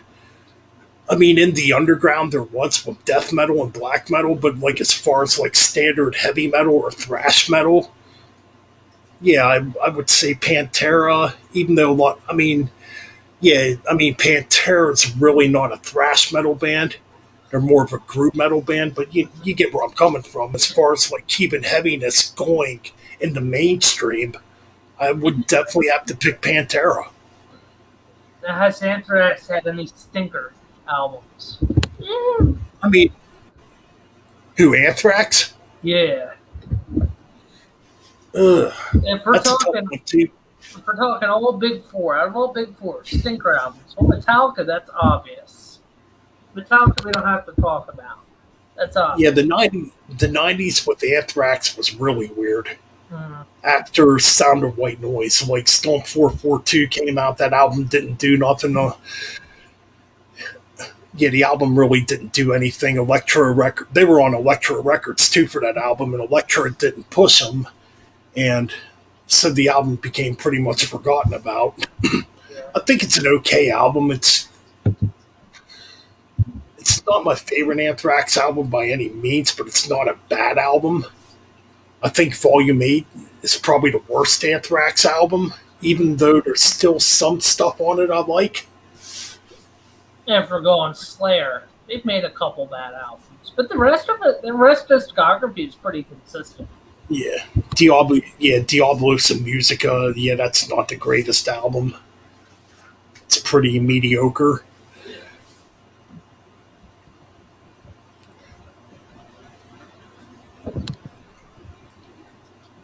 Then they put out, in the 90s, they put out, oh yeah, Undisputed Attitude, the Punk Covers album, which, that album's kind of whatever.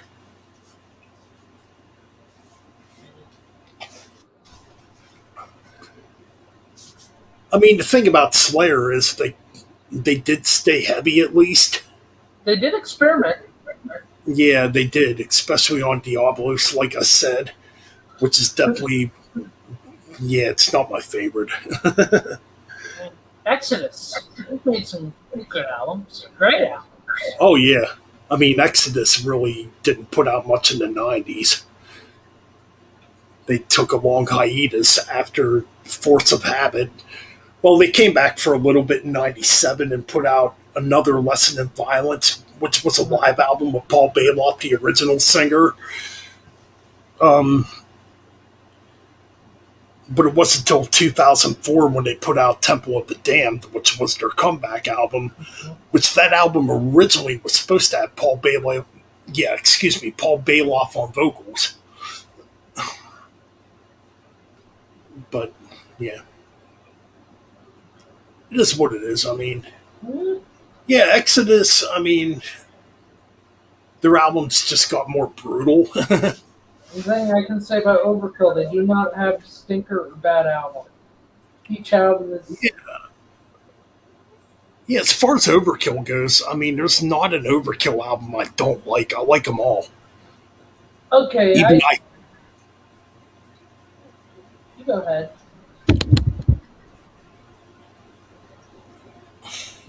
Anthrax, I don't like Sound of White Noise. I don't like that album. You don't like it? No. I mean, I like it. I mean, when it comes to Anthrax, I like the Joey stuff more. Fistful of Metal's fantastic. Ooh, yeah. Now that's my favorite Anthrax album, Fistful of Metal. Yeah. With Neil Turbin, their original vocalist. That's actually my favorite Anthrax album. Yeah, Spreading the Disease, the next album afterwards. That's probably my second favorite or third favorite. I ranked them a long time ago. I think my rankings probably changed a little bit since then. Or two. Nah. Yeah, I'm going to have to go back and really listen to them albums again.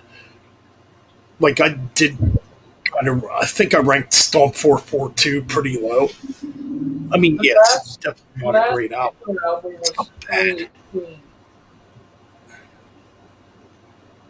The last studio album was a few years ago. Kings Among Scotland. Oh, yeah, the live album. Kind of ripped off Kiss, if you look at it. It's them in a circle. I'll tell you what, freaking Anthrax, man, they're amazing live. Like, out of the big four, they definitely put on the best live show. I mean, I can't really say much because I never saw Metallica live. I mean, I've seen Megadeth and Slayer live, and I think Anthrax blows them away. Like, when it comes to playing live. Let's go to the year 1992. What came out in 92?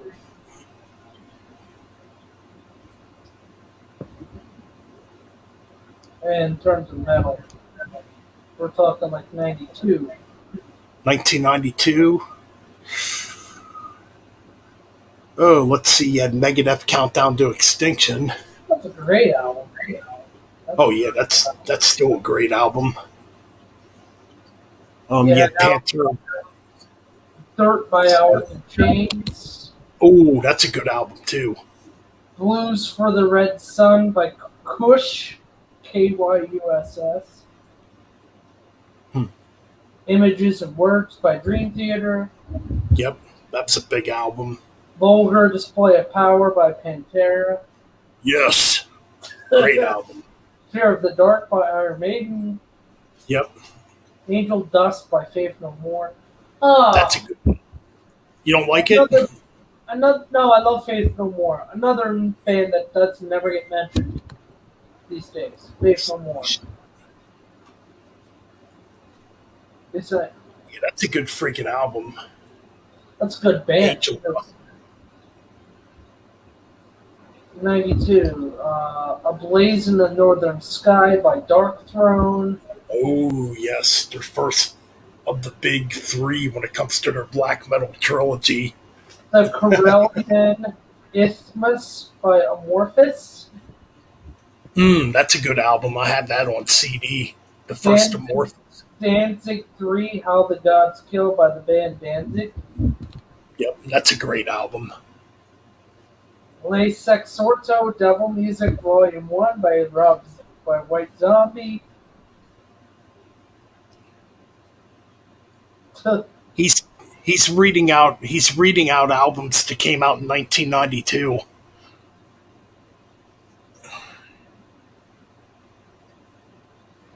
Which is weird in the 90s because you would think, Psalm 69, The Way to Succeed by the band Ministry. I The Crimson, still have that on cassette. nice. The Crimson Idol by Wasp. Okay, Hmm. Wasp is they're a good band. Yeah, they're a band I go to explore more. Like, I haven't heard a lot of their albums, ironically. I know they have a ton of albums out. Onward to Golgotha by Incantation in 92. That's a great death metal album.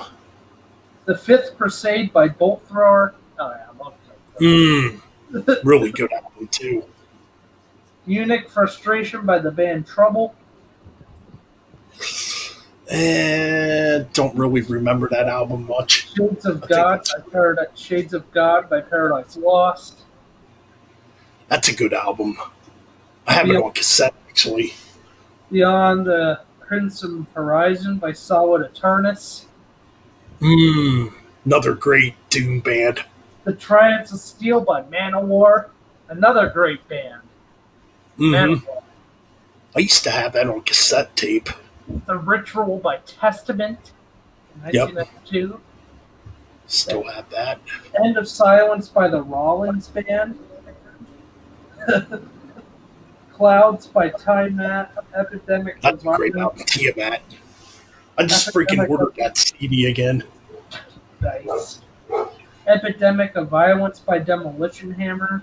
Yes, that's a freaking great album, too. Tomb of the Mutilated by Cannibal Corpse, my favorite album of theirs. That's my favorite Corpse album, too. The Law by Exhorter came out in 92. Well, that's the thing about the 90s, too. There was a lot of good metal that came out in the 90s. The only problem is, back in the 90s, everybody was into the grunge thing. Yes. They were Like, I never got the whole grunge thing back then. I didn't like it. Pearl Jam's okay. That's about it. See, I've never been much of a Pearl Jam fan either. Like, the only bands I liked from that were Alice in Chains, which I never really considered Alice in Chains for grunge. No. I like Soundgarden. Foo Yeah. Fighters. I like some Stone Temple Pilots, like the early stuff. I've never been huge into the grunge thing. Pile of Skulls album by Running Wild. Helmet. Now, Helmet, that's a good band. I do like Helmet. But anyways, back to the list. Drummer Jason Bittner is one of his favorite albums in 1992. He said this on a stream yesterday. Urban Discipline by Biohazard. Oh, yeah. I remember that album. Adrenalized by Def Leppard. Yeah. Yeah. Too popular. To me, Def Leppard died after Pyromania. America's Least Wanted by Ugly Kid Joe. Yeah, that was a big album in 92. I remember that. Dog Eat Dog by Warrant. Oh, that's when they were going a little darker. Revenge by Kiss. Yeah. I will say this. It's still better than Hot in the Shade and those other later 80 albums. I agree. I freaking hate Hot in the Shades. It's better More than Kiss. Carnival and Soul. I say Revenge is better than Carnival and Soul also. I agree. I definitely agree. It's probably the last decent album. But Core I'll by be back. Simple I'll be Plan. back. Hold the fort down. I will.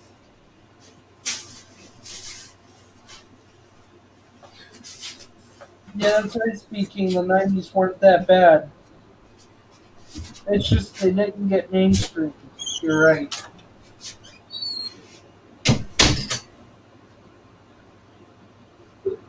Oh, sorry, guys, I had to stretch.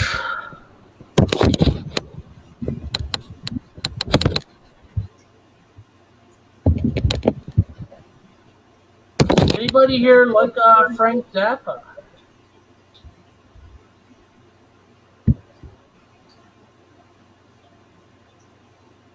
Anybody like Frank Zappa? I did not mention King Diamond. No, love King Diamond. I don't own an album, but I do like King Diamond.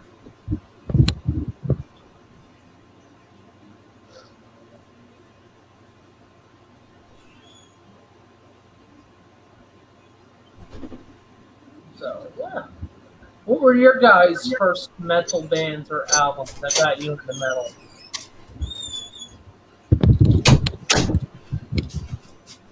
Someone said King Diamond. I said, yeah.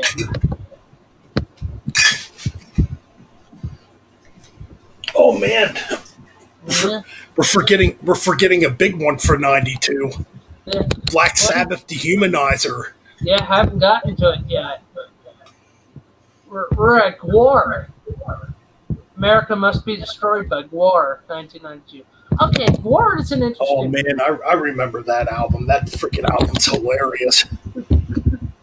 Have you seen me? Have you motherfucking seen me? That's just. Oh man, Gwar's one of I'm those not gonna play it. bands. You have to be in a fun mood to listen to Gwar. You have to be. If you take Gore serious, you're just a moron. Gore was always freaking comedy. You know, that was the whole point of Gore. It was never to be taken serious. They're just a bunch of freaking comedians on stage. That's pretty much what Gore is. It's good music. It's good, funny music. Oh yeah. Somewhere Far Beyond by Blind Guardian.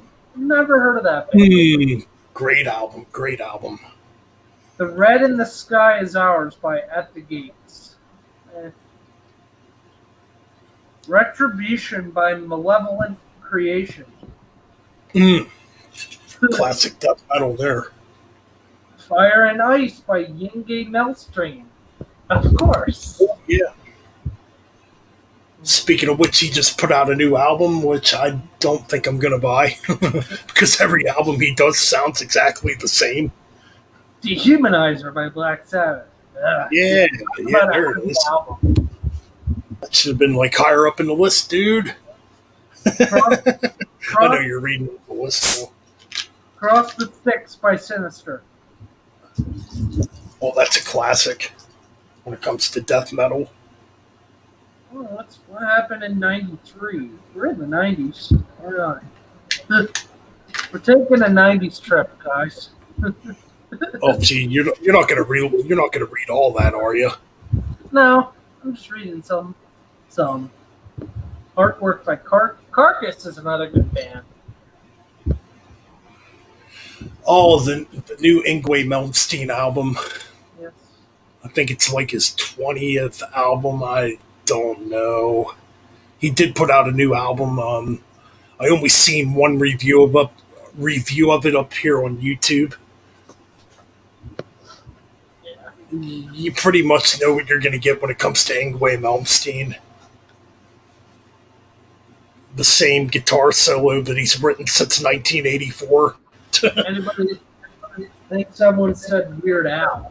Weird Al's good. Oh yeah, Weird Al. He's sort of Smells like like- that. Smells like Nirvana. If we're talking the one musician out of everyone else that went beyond genre, I'm going to say Frank Zappa. No one else has done more experimentation than Frank Zappa. Man, I got to sit down and listen to 120 albums if we're going to do an album ranking on Frank Zappa. And the thing is, the video is going to be like split up into like 5 or 6 parts.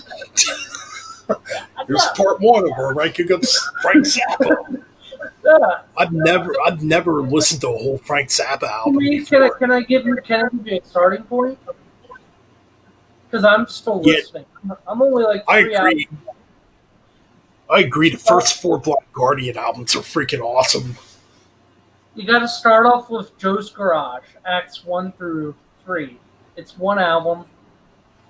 It's a fun album. There's a lot of sex jokes in it. There's a lot of political jokes in it. But it's Frank Zappa just being Frank Zappa. Then go into the next album, which is called Burnt Weenie Sandwich. I'm not lying. He made an album called yeah. He's got some wacky titles. I've seen the titles. Hot Rats. Yes. He's a great musician. I mean, I just never actually ever sat down and listened to a whole album of his. I always tell people, go to Joe's Garage. It's the first album to sit down and dive in. Because, Yeah, I do agree with Speed King about Blind Guardian getting a little too symphonic. I wish they'd just go back to the speed metal stuff. Oh. Like on Bad Battalions of Fear. Hey, Speed King, do you like Frank Zappa? Gonna throw a curveball there. That's just too much to listen to, man. I mean, 120 freaking albums, man. And Frank Zappa's like all over the map when it comes to like his music. Wait, speaking, your record store has all Zappa CDs. Nice.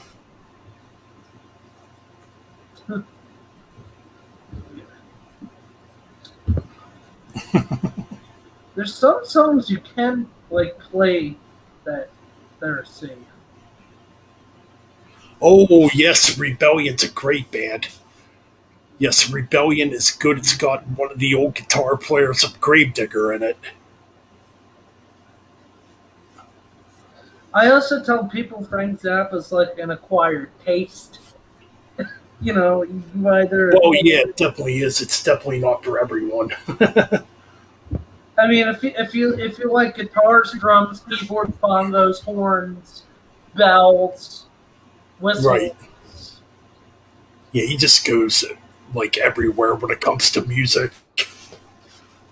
But I give him the balls for going everywhere. Right. Oh yeah, he definitely went against the boundaries of when it pertains to doing music. Mm-hmm. Rebellion. Never heard of Rebellion. I think that's what makes a lot of modern music boring nowadays too. Is a lot of bands don't really challenge themselves anymore when it comes to mainstream music. They don't go outside the box and basically do what the fuck they want. Mm-hmm. They're basically puppets to the record company, and that's pretty much it. Pink Floyd, as an example, the first Pink Floyd album, it's a weird album. Piper at the Gates of Dawn, that's a weird album. Adam Hart. Uma Guma's a very fucked up album.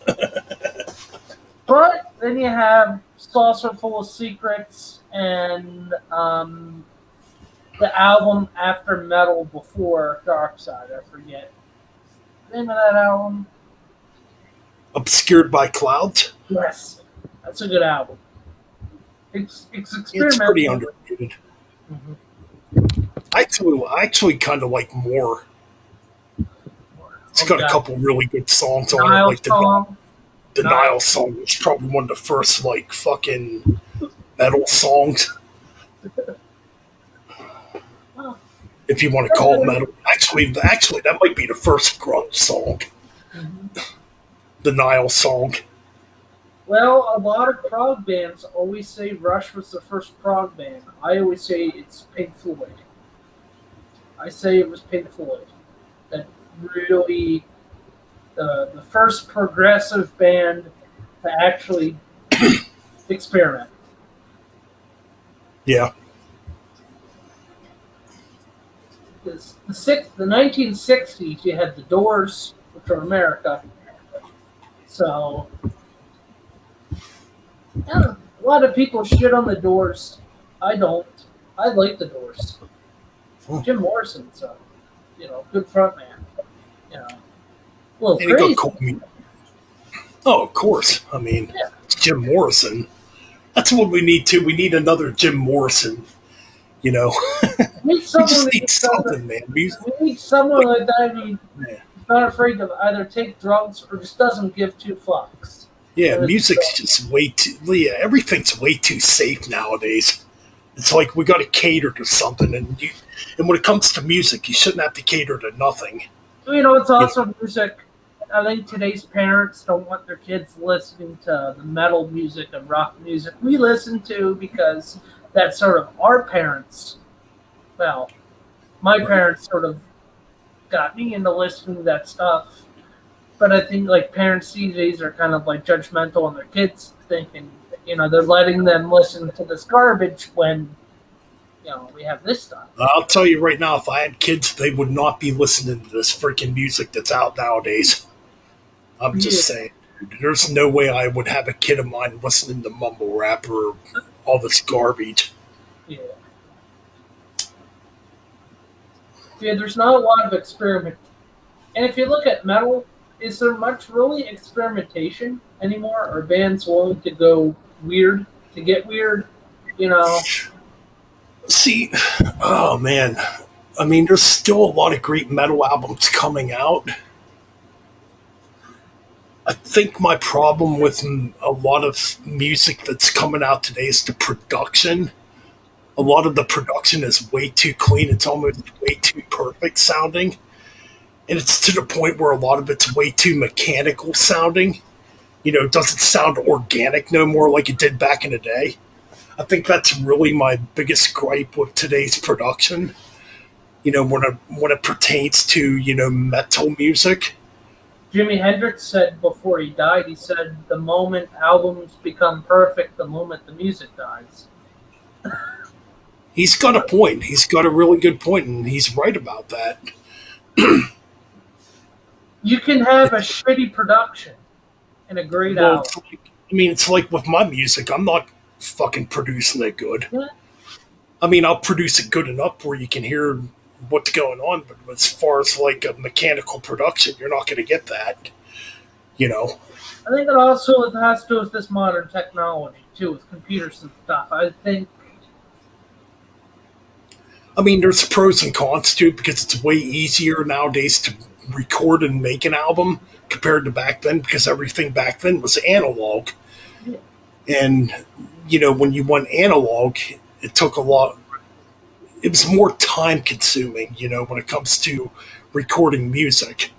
Mm-hmm. And to get your product out there.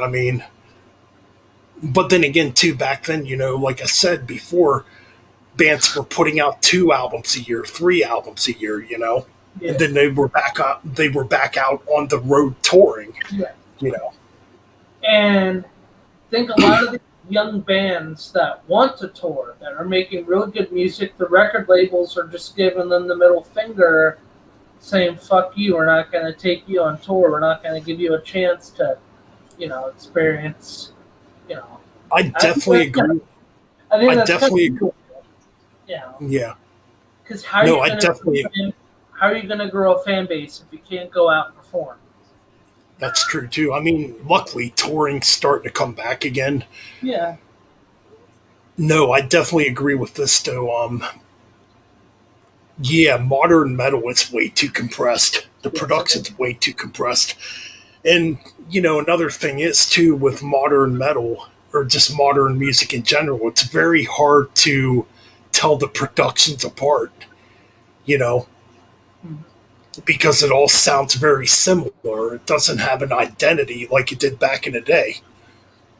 That's why there sort of needs to be there needs to be a rejuvenation, I think. Something needs to happen.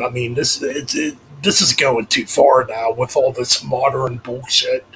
There needs to be something hard, something ballsy. I'd say bring back rock and roll. Bring back some good fucking hard rock and roll. Well, yeah, and just bring back the raw energy of music again too. Yes. Don't make it too clean. Don't over compress it. You know what I mean? Mm-hmm. Like I honestly cannot stand clean production on an album. Like I like good production, don't get me wrong, but I like production. I like production to stand out when I'm This listening album to has an music. example for production. ECDC. Example for album productions. Okay, say you pull out okay, the last Ozzy album, which was Yeah, that's way too compressed and overproduced. pull out that Ozzy album, then you pull out, let's say, Fly on the Wall from AC/DC. Granted, the production's not there. It's an overall better album. Yeah, I just feel like when the production's raw, you get the real identity of the musician. You know, I mean, that's just what I think. I mean, if the production's too clean, you know, you're not getting that identity, or you're not getting that feeling. You know what I mean? Yeah. Yep. I hear you. Oh, speaking, your first Rush album was Counterparts. So was mine. That's a great album. 90s Rush is good. I know a lot of people are going to shit on me for that. I prefer 90s Rush. That's definitely controversial. No, counterparts is probably one of their better albums from the '90s. Milk the Bones is up there. And I didn't like that one. Bravado is a good song.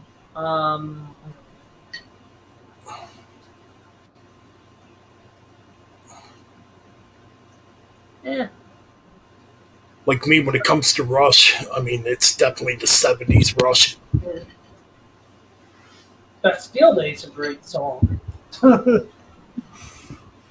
mean, Yeah. yeah, Counterparts is a good album. They were getting back into being a bit heavy again. That's also one of like the most hated Rush albums. A lot of fans don't like that album. Well, I love Yeah. it. I'm like, no, everyone's different with Rush. Actually, the last two were good too. Snakes and Arrows and Clockwork Angels. Them were good albums. Then they It's did a bunch. definitely, Then they did on and off touring, and then Neil Peart passed away last year. Which, ooh, that kind of just made the year worse if you think about it. still the greatest drummer of all time, Neil Peart. Mhm. Nobody can drum the way he drummed. I mean, there's a lot of top-notch drummers out there too. I mean, at one But just point after Peart dies, Rush, a lot of the Rush band members, Mike Portnoy was thinking maybe he could do it, but he said no. That is, yeah, yeah, Rush should not come back. it's like You, Led you can, Zeppelin. It's like yeah. Led Zeppelin. Once John Bonham died, the band died. I mean, you get another drummer in there, it's not going to be like it was. You know, it doesn't Now, matter how it doesn't matter how good the drummer is either. I mean, you cannot replace Neil Peart. He was just that good on drums, and it's really weird too. His drumming style, and it's like one of the few exceptions too, where Neil Peart's drumming style told a story yes, behind the track, and yet he's which is not. kind of unique. And yet he's not the original drummer. The original drummer was John Rutsey on the first album. Yeah. Yep. Which that first album is completely different from all the other albums.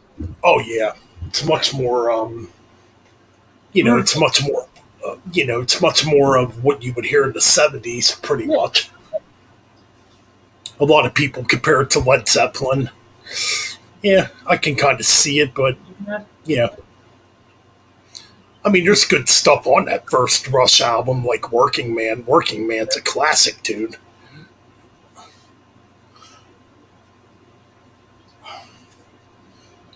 But but it's like right away going from that first Rush album into Fly By Night, huge difference. Yeah. Like the opening track, Anthem. Holy crap, man! That's like an early example of progressive heavy metal, right there. Of all the time changes and everything that's going on there.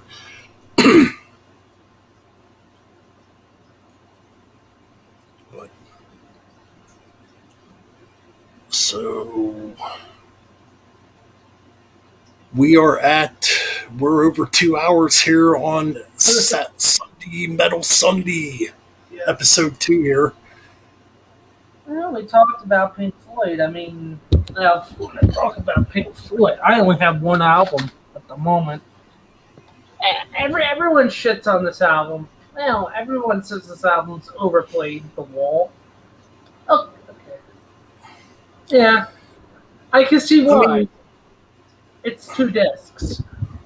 That's a really weird album, The Wall, because yeah, you could definitely tell on that album Roger Waters already took over Pink Floyd.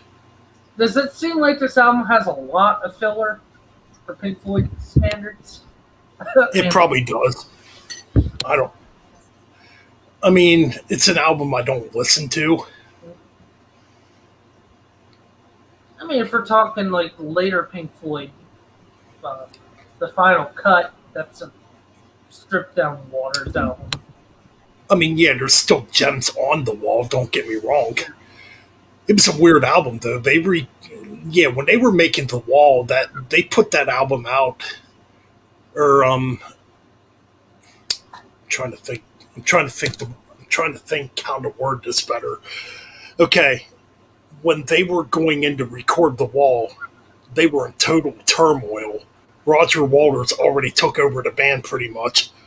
So basically, him and David Gilmour and the rest of the band were basically recording their parts separately.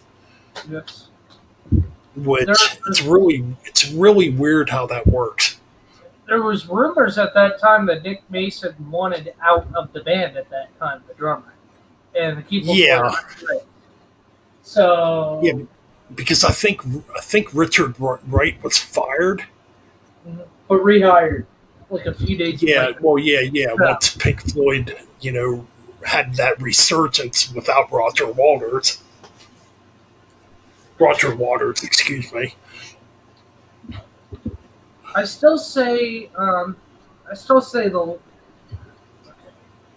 which album is better, Division Bell or Momentary? I'm going to say Division Bell. That's a good farewell to Pink Floyd. Honestly, that's a good album. I mean, it's got good stuff on it. High Hopes is a great track. Mm-hmm. Oh man, what else is on that album?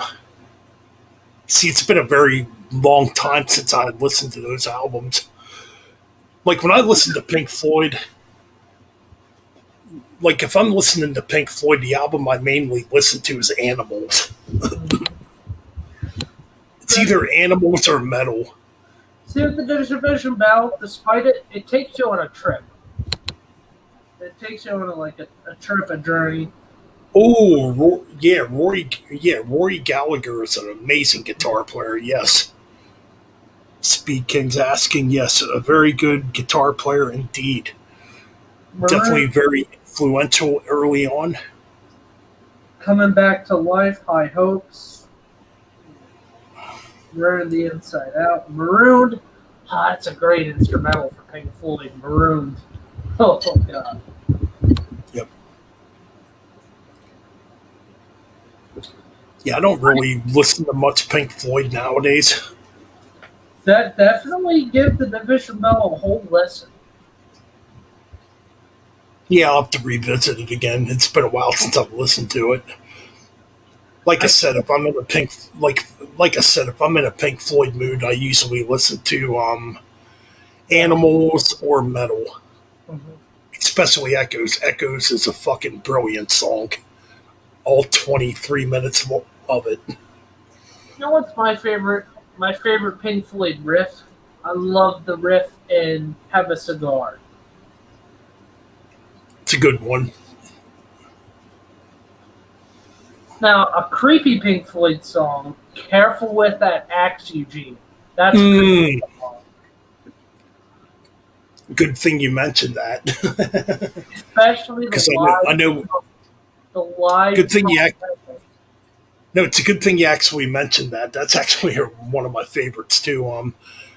And I know we got black metal fans here in the room, or who come here on the channel. That's probably one of the first examples, even though it's not a black metal song and nobody knew what or back then black metal was never thought of. But yeah, Careful with That Axe Eugene is probably one of the first songs to have a wicked scream in it by Roger Waters. Because it's just like, ah! Or, it's freaking crazy. Like nobody was doing that or at that time. So that's probably like one of the first examples of what would come into extreme metal or black metal. Well, because then, of course, all these Sabbath, even Geezer said, be like the Beatles. So, I mean, give credit where credit's due. The Beatles influenced, I think, everyone else. Right. Because what would British rock and roll and heavy metal be without the Beatles? Think about it. The Who. Well, I mean, if you want to be technical about it, I guess Helter Skelter would probably be the first actual heavy metal song from the Beatles. Helter Skelter. Yeah, probably Helter Skelter. I still say about all the Beatles albums: Revolver, Yellow Submarine, Magical Mystery Tour, Let It Be. What's the one with Strawberry Fields Forever? What album's that on? Oh, is it Sergeant Pepper? Yes, I can't remember. Sergeant Pepper's. Yeah, okay. That's a great album. Yeah, I usually don't listen to a lot of Beatles. I respect the legacy and all that. Like to me, my favorite Beatles period would probably be the more psychedelic stuff. I like the latter stuff. The end of the Beatles stuff I like. Let It Be. Like they do have some cool songs, don't get me wrong. The Who. Now if we talk The Who, we're talking drumming. Keith Moon. Definitely a drummer of his Oh man. That dude, stuff he was doing on drums back then, Jesus Christ. Nobody was doing stuff like that before, and in the 1960s, a double kick. Yeah. Yeah, that's an interesting one because he kind of paved the way for a lot of heavy metal drumming too. Or progressive drumming, Keith Moon. With all the fills and all the weird stuff he was doing behind that kit. Perfect example, Baba O'Reilly, Who's Next? That album. That's a great... Yes, that's very true, yep. I mean... Down. I mean, Robert Daltrey's a good singer, too. Not going to knock him down. Can't knock him down. Oh, yeah. They're a great band. The Who's a great band. I'm talking direct guitar players. I got to add Jimmy Page up there. Even though Zeppelin is overrated, Jimmy Page is a great guitar player. See, I've never been like the biggest Led Zeppelin fan. I mean, sweet, Ballroom Blitz, sweet, sweet, the sweet. Oh yeah, Sweet's freaking underrated too. Another great band. Yes, Ballroom Blitz. Are you ready, Which Steve? Wait, what is she? Are you ready, Steve? I forget that. that'll do spiky. Are you ready? 1, 2, 3, let's go. Down, down, down, down, down, down. It was kind of weird. Weird seeing that video. It's weird. You're thinking, did Sweet kind of create glam? I think I would have to say they're one of the earliest examples of like the glam thing. But then Them, again, them, the New York Dolls. What it that pertains to like early on. talking glam, one of the early glam players. There's a singer by the name of Gary Glitter. Somebody dude by the name of Gary Glitter that's popular in Australia. But yeah, Sweet man, another pretty cool band.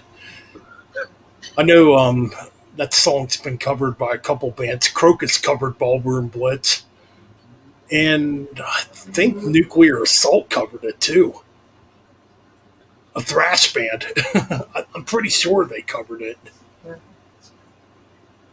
Oh man, I'm trying to think now. I'm pretty sure, yeah, they covered that. I'm pretty sure they covered that song. Fuck it, crank it. Let's hear some Sweet. Someone said crank it. Let's hear some Sweet. I thought it was Nuclear Assault, yeah. Yeah. Well, it's kind of freaking weird. I actually first heard Ballroom Blitz off the Wayne's World movie back in '92. That's a good movie. Oh yeah, that's a classic movie. Hey Wayne, hey Garth. Plus one of That's, the plus that's what I should start doing for the up. That's what I should start going for. the scene in Waynesboro where he does the drum, where he does the little drum solo in Waynesboro. No, that's what I should start doing for the intro to the Sunday Metal Sunday episodes. Metal Bands Chronicles Party Time Excellent. Wow, wow, wow. Kind of like Wayne's World. I mean, the Big Lebowski. We have Metal Ben, we have Metal Juice Mike, the dude, man. Another great Right on.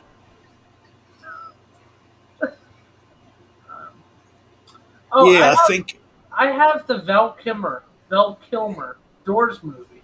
That's a good film. Inaccurate, but it's a good film. Right on. All right, man. They showed. The question is about Morrison's death. I still think he overdosed. Because there's questions debatable. There's also the Paul McCartney debate that they killed Paul McCartney. I don't believe that for a Wait, what's that? They say if you spin one of the Beatles records backwards, you can hear one of the band members saying Paul is dead. I'm like... Yeah, I think I heard that legend too. It's like, yeah. I mean, there's so many fucking myths and legends when it comes to them old albums. It's weird that Brian Johnson saw Bon Scott live before Brian was in AC/DC, which is kind of weird in a sense. Yeah, right. And Brian's band, Geordie, they're another great band that's not... Oh, yeah, Geordie. Brian Johnson before AC/DC, yep. And I tell you guys, you guys bitch on Brian Johnson. Hear him singing Geordie, then compare to AC/DC. Well, yeah, he had a total different vocal style in Geordie compared to what he did in AC/DC, you know. I think you can play Geordie. Let me try and find a song.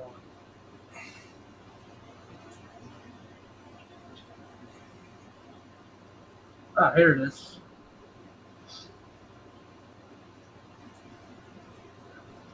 But you think around this time, yesterday, Brian Johnson said the band Geordie, they played a lot in Australia and the UK. They only played in those two countries. So right. travel back. Well, yes, some of them bands, were some of them bands weren't really known, around here back then, or back in the '70s. I mean, a lot of them were mainly known in the UK or Japan. How You many have know, you got that?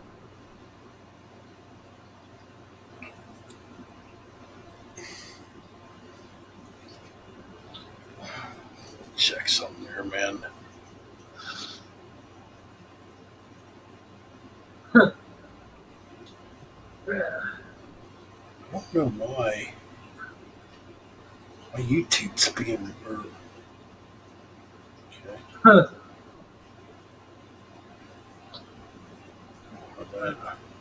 The song's Goodbye Love by Jordy. Definitely check it out.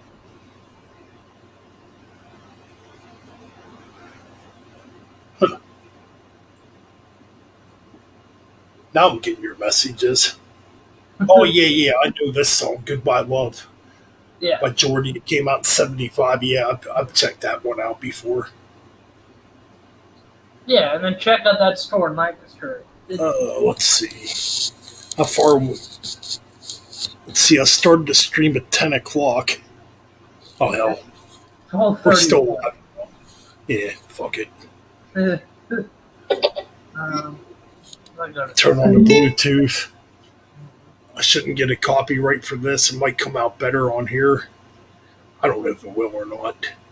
That again, do they really give a shit if we play music? They're probably just gonna fucking slap a copyright on it anyway, just to, Yeah, well, for corporate agenda. Like, freaking YouTube and their corporate bullshit. Yeah, I know. they already striked one. Oh, did you hear? They actually striked my video. I had to take it down. What's video? Mean Mike's Metal Dungeon video. I was doing a lot of song requests, and they took it down. So What songs were you playing? Obscure stuff. That's kind of weird. I did a Rainbow song. Somebody requested "Run by the Wolf." The Rainbow, I played that. That's probably what got me. But so. I know. I mean, it is fucking bullshit. Yeah, I mean, it's your fucking channel. You should be allowed to do what you want on your channel. But yeah, this corporate YouTube political fucking bullshit. Give all the money to the Oh yeah. channel. We're gonna harass. We're gonna harass. Like me that have 20 or so subscribers, you have a few hundred. Yeah, it's bullshit. You know what I mean? It's a bunch of bullcrap. I mean, yeah, beat the shit out of the little guy. Keep the money in your pocket. That's what I said. Yeah. I mean, I do this for fun. I mean, I don't ever expect to make money off of doing this crap. I really could care less.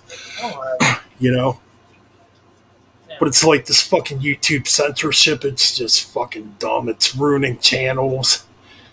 It's making YouTube boring. It's also making them look bad. Right. Well, it's getting to the point, too, where you can't even joke around and have fun in your videos because, they might flag you for hate speech or some crap. Just stupid. He said fuck. We better remove his channel. We got to monetize this channel. I don't care. I don't care. I don't give a fuck about all that crap. Yeah. I'm here to have fun. If you don't like it, well, go to a boring channel that's going to give you robotic material. I don't know. That's all I got to say. Like Ralph said, become a sheeple. Exactly. Become a sheeple. Bah, bah, bah. Oh God, we should get Ralph here in this chat. I'd love to have him on the channel. I mean, I'd definitely like to have Ralph on the channel. Good Lord. We'd have a good time, man. I joined in. I told him about Kiss. He'd probably agree with us. In Smash. Yep. Or right? no, change Sebastian Bach. We should give him a new nickname. How about that? He deserves a new Sebastian, Sebastian Cock. nickname.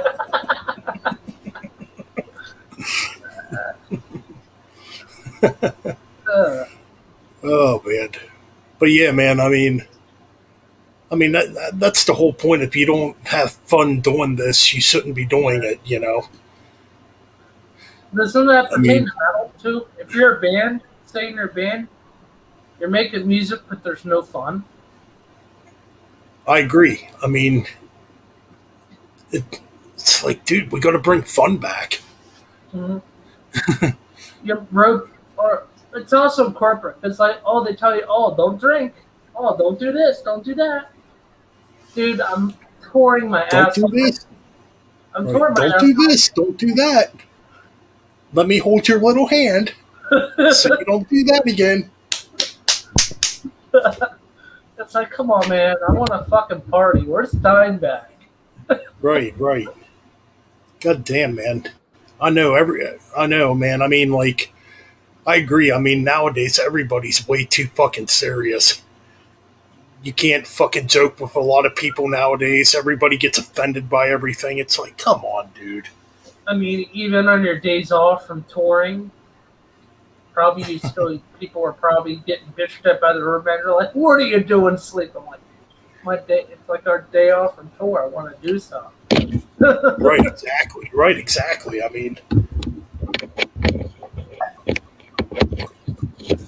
I want to go fuck a chick in the alleyway, I'm gonna go fuck a chick in the alleyway. You know there what you go. I mean?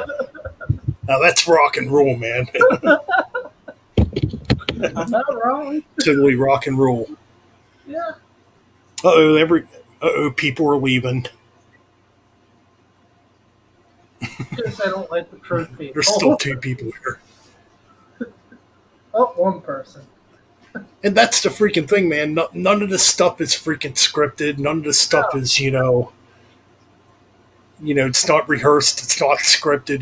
This is just off fly. If it's good, it's good. If it's bad, it's bad. Whatever. We're having fun. We're having a good time doing this, Mm-hmm. and we're going to continue to have a good time doing this. We're going to continue to have a blast doing this. Fuck the haters. That's what I say. Oh yeah. Well, right. I agree with that. Yeah. My goodness, it's 2021. You'd think after a year of pandemic bullshit, people would want to lighten up and start having a good time again. You know what I mean? Yeah. I need to get back to a concert. Oh, I me hope too, I man. can. I'm so ready to go to a concert again. You should get yourself a ticket for that show because it's going to be the only time during this tour where I'm gonna get on. Yeah, I'm gonna have to get on the ball and get it. I mean, and Reading's an hour from me. That's probably it's probably about 35 minutes from where I'm at. I think. there's a flea market up in Reading, and it's called the Green Dragon or something like that. I've seen some records down there sometimes. Oh, dude, I used to go up there all the time, way back in the early 2000s, before I lived out here. Yeah. Man, that place used to be really cool, man. I don't know how it is nowadays because I haven't been there in several years. It's different, but it still has some charm to it. It's a little different now, but it still has some good Yeah. stuff. Found some Yeah. old records there. So, Cool, nice. yeah. So, It's like out here in Middletown. It still goes on, but I haven't gone to it in quite a long time either. They have Saturday's Market here, which is a flea market too. I used to find a bunch of metal CDs there, but I haven't gone there in probably 10 years at least. It's been a long time. here's an idea for what you should do for a video. Every weekend. Come down to Lancaster, make a video. It's called Metal Bend, or what would you call it? Just Metal Ben Explorers. There you go. Hey, that could be a cool concept for a video. Metal Ben Explorers. The Explorer's Dungeon. There you go. I'd have to get I would literally have to hire a cameraman for that. Yeah. All right, taking a ride with Metal Ben. We're heading out today. Well, We're up early. We're up early here on Metal Ben's Chronicles. We're heading out today. We're gonna explore here in Pennsylvania. but yeah, you gotta get yourself some Stan's records because they've been in Lancaster since they've been in there for like well over 60, 70 years. So they're like one of the older record stores in PA. I think they're the guy that owns it is a nice dude. You can get box sets there, you can get TVs there, and it's a record store. You can get old analogs there. Right. You can get Matchbox cars. You can get old records from the 20s, 30s, wherever they have. You got it. They have it. Nice. They have a section for metal. They have a section for classic rock. They have all vinyls, all CDs, and they're not that expensive.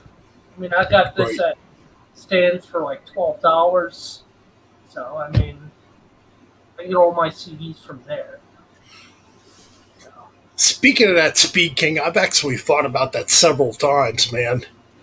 I mean, we got Extremities out here, which is literally not far from where I live at. I thought about asking them if I could shoot in there, for a video. Me at the metal section, like, yeah, look at all this fucking metal. You're all missing out on this shit because you all listen to mumble rap and you're boring. Yeah. Something like that for a video. But no, honestly, though, I think that'd be a cool idea, though. Yeah, the place I told them about, I gave them a recommendation to check your channel out, man, the record store I go to. So. Oh yeah, cool. The place is called A Day in the Life Records of Lancaster, Pennsylvania. Oh yeah, that's the one. That's the one you sent me. Okay, yeah. Well, yeah, that would definitely be cool, man. I just started talking to the dude there, and he's pretty chill. He actually said, "Yeah, support us, man. We need the support." So I told him to check out your YouTube channel and all that. Well, yeah, man. I think that's really important too because these mom and pop record stores, that are still around, and it's becoming very few. Unfortunately, they need the support. And you people out there listening right now, yes, you, and you, buy your fucking music. Stop downloading. Stop using Spotify. Stop streaming. Buy your music. Support the artist. Support physical media. Mm-hmm. Stop supporting corrupt bullshit like Spotify and Apple Tunes. Mm-hmm. Oh, man. There we go. Right, exactly, man. Wait. Yeah. And that's what I kind of worry about too, like here in the next 10 years, because we keep losing these record stores, like we're lucky. We're lucky to still have what we have. The dude told me the whole Lancaster, Harrisburg, our little area doesn't have much record stores left. Stan's, no. A few others. That's about it. Yeah, right. We got Harrisburg shutting down their record stores. Yeah, and like I said, man, we still have Extremities here, in town. Also, and thank God because they have such a cool selection of music. Also, check out antique stores. They also sell records that you can. That's true. A lot of antique stores are selling them. And it does. It kind of worries me for the next 10 years. I don't know. That's probably the next less than 10 years. Probably 5 or 6, maybe 7. It's like it's gonna be a sad fucking world And I'm being honest here. Like, it's gonna be a sad fucking world when record stores completely disappear and are completely gone. It really is. It's gonna be fucking sad. Speaking, And you gotta stop doing the online shopping, man. You know better than that. well, no, no, no. I know. Honestly, I online shop too because Oh, I do too. that's another that's another outlook for resource. Even though I'd rather go out and purchase what I want to get, at a record shop, and 9 times out of 10 they don't have it. Depending on what you're looking for. Plus, also So yeah, talking to the record stop store owner, asking who's ever been in the store. You know, right. And 'Cause- yeah, man, speaking that's the way it's starting to become worldwide. Like the record shops are disappearing. And it's because of all this fucking Spotify and Apple Tunes bullshit. People don't want to spend the money on music no more. And it's fucking laziness and it's bullshit. You know? And you're oh, killing. that sucks that we And, have no shops around me. Speaking, that sucks. yeah, and I've said this a million times. Like what you're doing when you're doing this, when you're buying off of Spotify or fucking, iTunes, you're killing the artist. You're hurting the artist because you're not buying their physical fucking product that they're putting out. You know what I mean? Yeah. Let's say Like, Let's say Black Sabbath came out with another album. Probably hardly anybody's gonna buy it on CD. They'll just go look for it on Spotify or whatever. I'm like, yeah, I'd rather have a physical copy. I'm just talking like any upcoming band, or bands like that where they need the support. You know, they're busting their balls to put out the fucking music for you, and you got these people that just want to fucking download it. They think they can get the music for free. It's just a bunch of bullshit. Like, buy the fucking music. Stop being lazy. Stop being complacent and buy the fucking music. That's all there is to it. Oh, I've heard of it. I've heard of Extremities. I've been there a few times. But I know that place. yeah. Like if you have a band you love, man, buy their music. Buy their merchandise. Support them. Because, a lot of these bands, and I've talked about this before. It's the ignorant mindset of a lot of people. They think that if you play in a band, oh, you're rich all of a sudden. No. No, you're not. You're not rich at all. You're not rich at all. They're rich from it, but you're not. Right. Yeah, a lot of these bands, or, a lot of these musicians, like myself, we still have to work jobs. We can't just go out. For me right now, I'm only doing it solo, so I don't have a touring band behind me or nothing like that. But, anyways, like a lot of these bands, they have to work a job. They can't just go out on the road and tour all year round because, the money ain't coming in. If you know what I mean. Like it's getting harder nowadays to get your stuff out there and to get people actually invested into actually buying your stuff. It's getting much harder nowadays. If you know what I mean. They're Metal Deuce Mike. Yeah, I've seen it happen in a store. I'm not lying. One time I was at Stan's. This little kid, he was maybe 4 years old. He was pointing at that album. He was pointing at, I think he was pointing at the Dark Side of the Moon album, saying, "I want that." He was telling his mom, "I want that." His mom picked him up and took him out of the store. I'm like, oh Jesus! I'm like, come on, let the kid. Okay, 4 years old. He wants to listen to Pink Floyd. Let him. What what harm is it going to do? It might Right. scare him, but what harm? I just don't freaking understand, what's going on nowadays. Mm-hmm. Like you got these freaking people. They can give these fucking untalented mumble rappers millions of views on YouTube and make them millionaires overnight. Then you got fucking actual musicians that are out there playing music, and they got to fucking struggle to get that music out there, Yeah. or to get it heard, or to fucking sell it. It's just ridiculous where we've gone. When it comes to music. Oh, we all know the record companies. They're guilty as well. You know. Right. I mean, like nowadays, I wouldn't even sign a contract to a record label. I mean, Absolutely not. Gene Simmons said himself, once record companies go soft, they lose their balls. Right. What Pretty we're saying much. right now. Which Granted, I mean, I don't trust the word Gene Simmons says, but I trust that word right there. That makes a well, point. yeah, that's a pretty vital point. I mean, yeah, I mean, what am I trying to say here? Like, really, nowadays, you don't even really need a record label. No.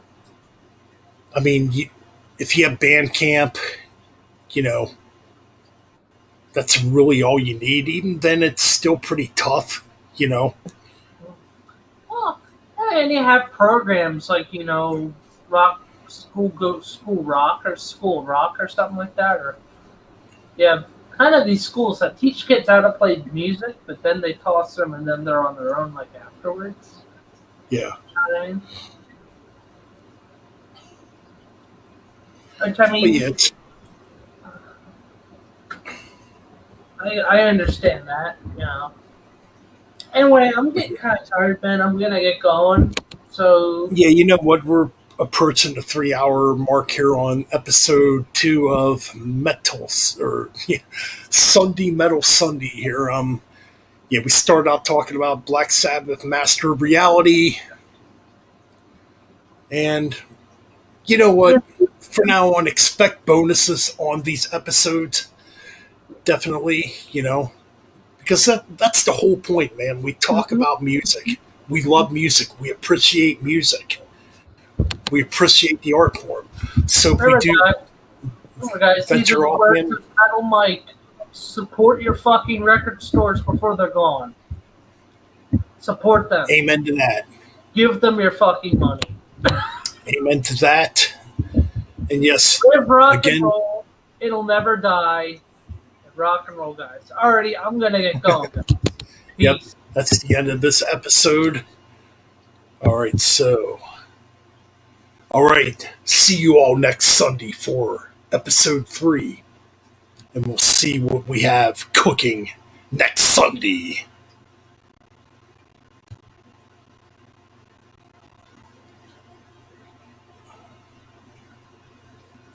Thanks, man. Still not fast enough getting this intro out here.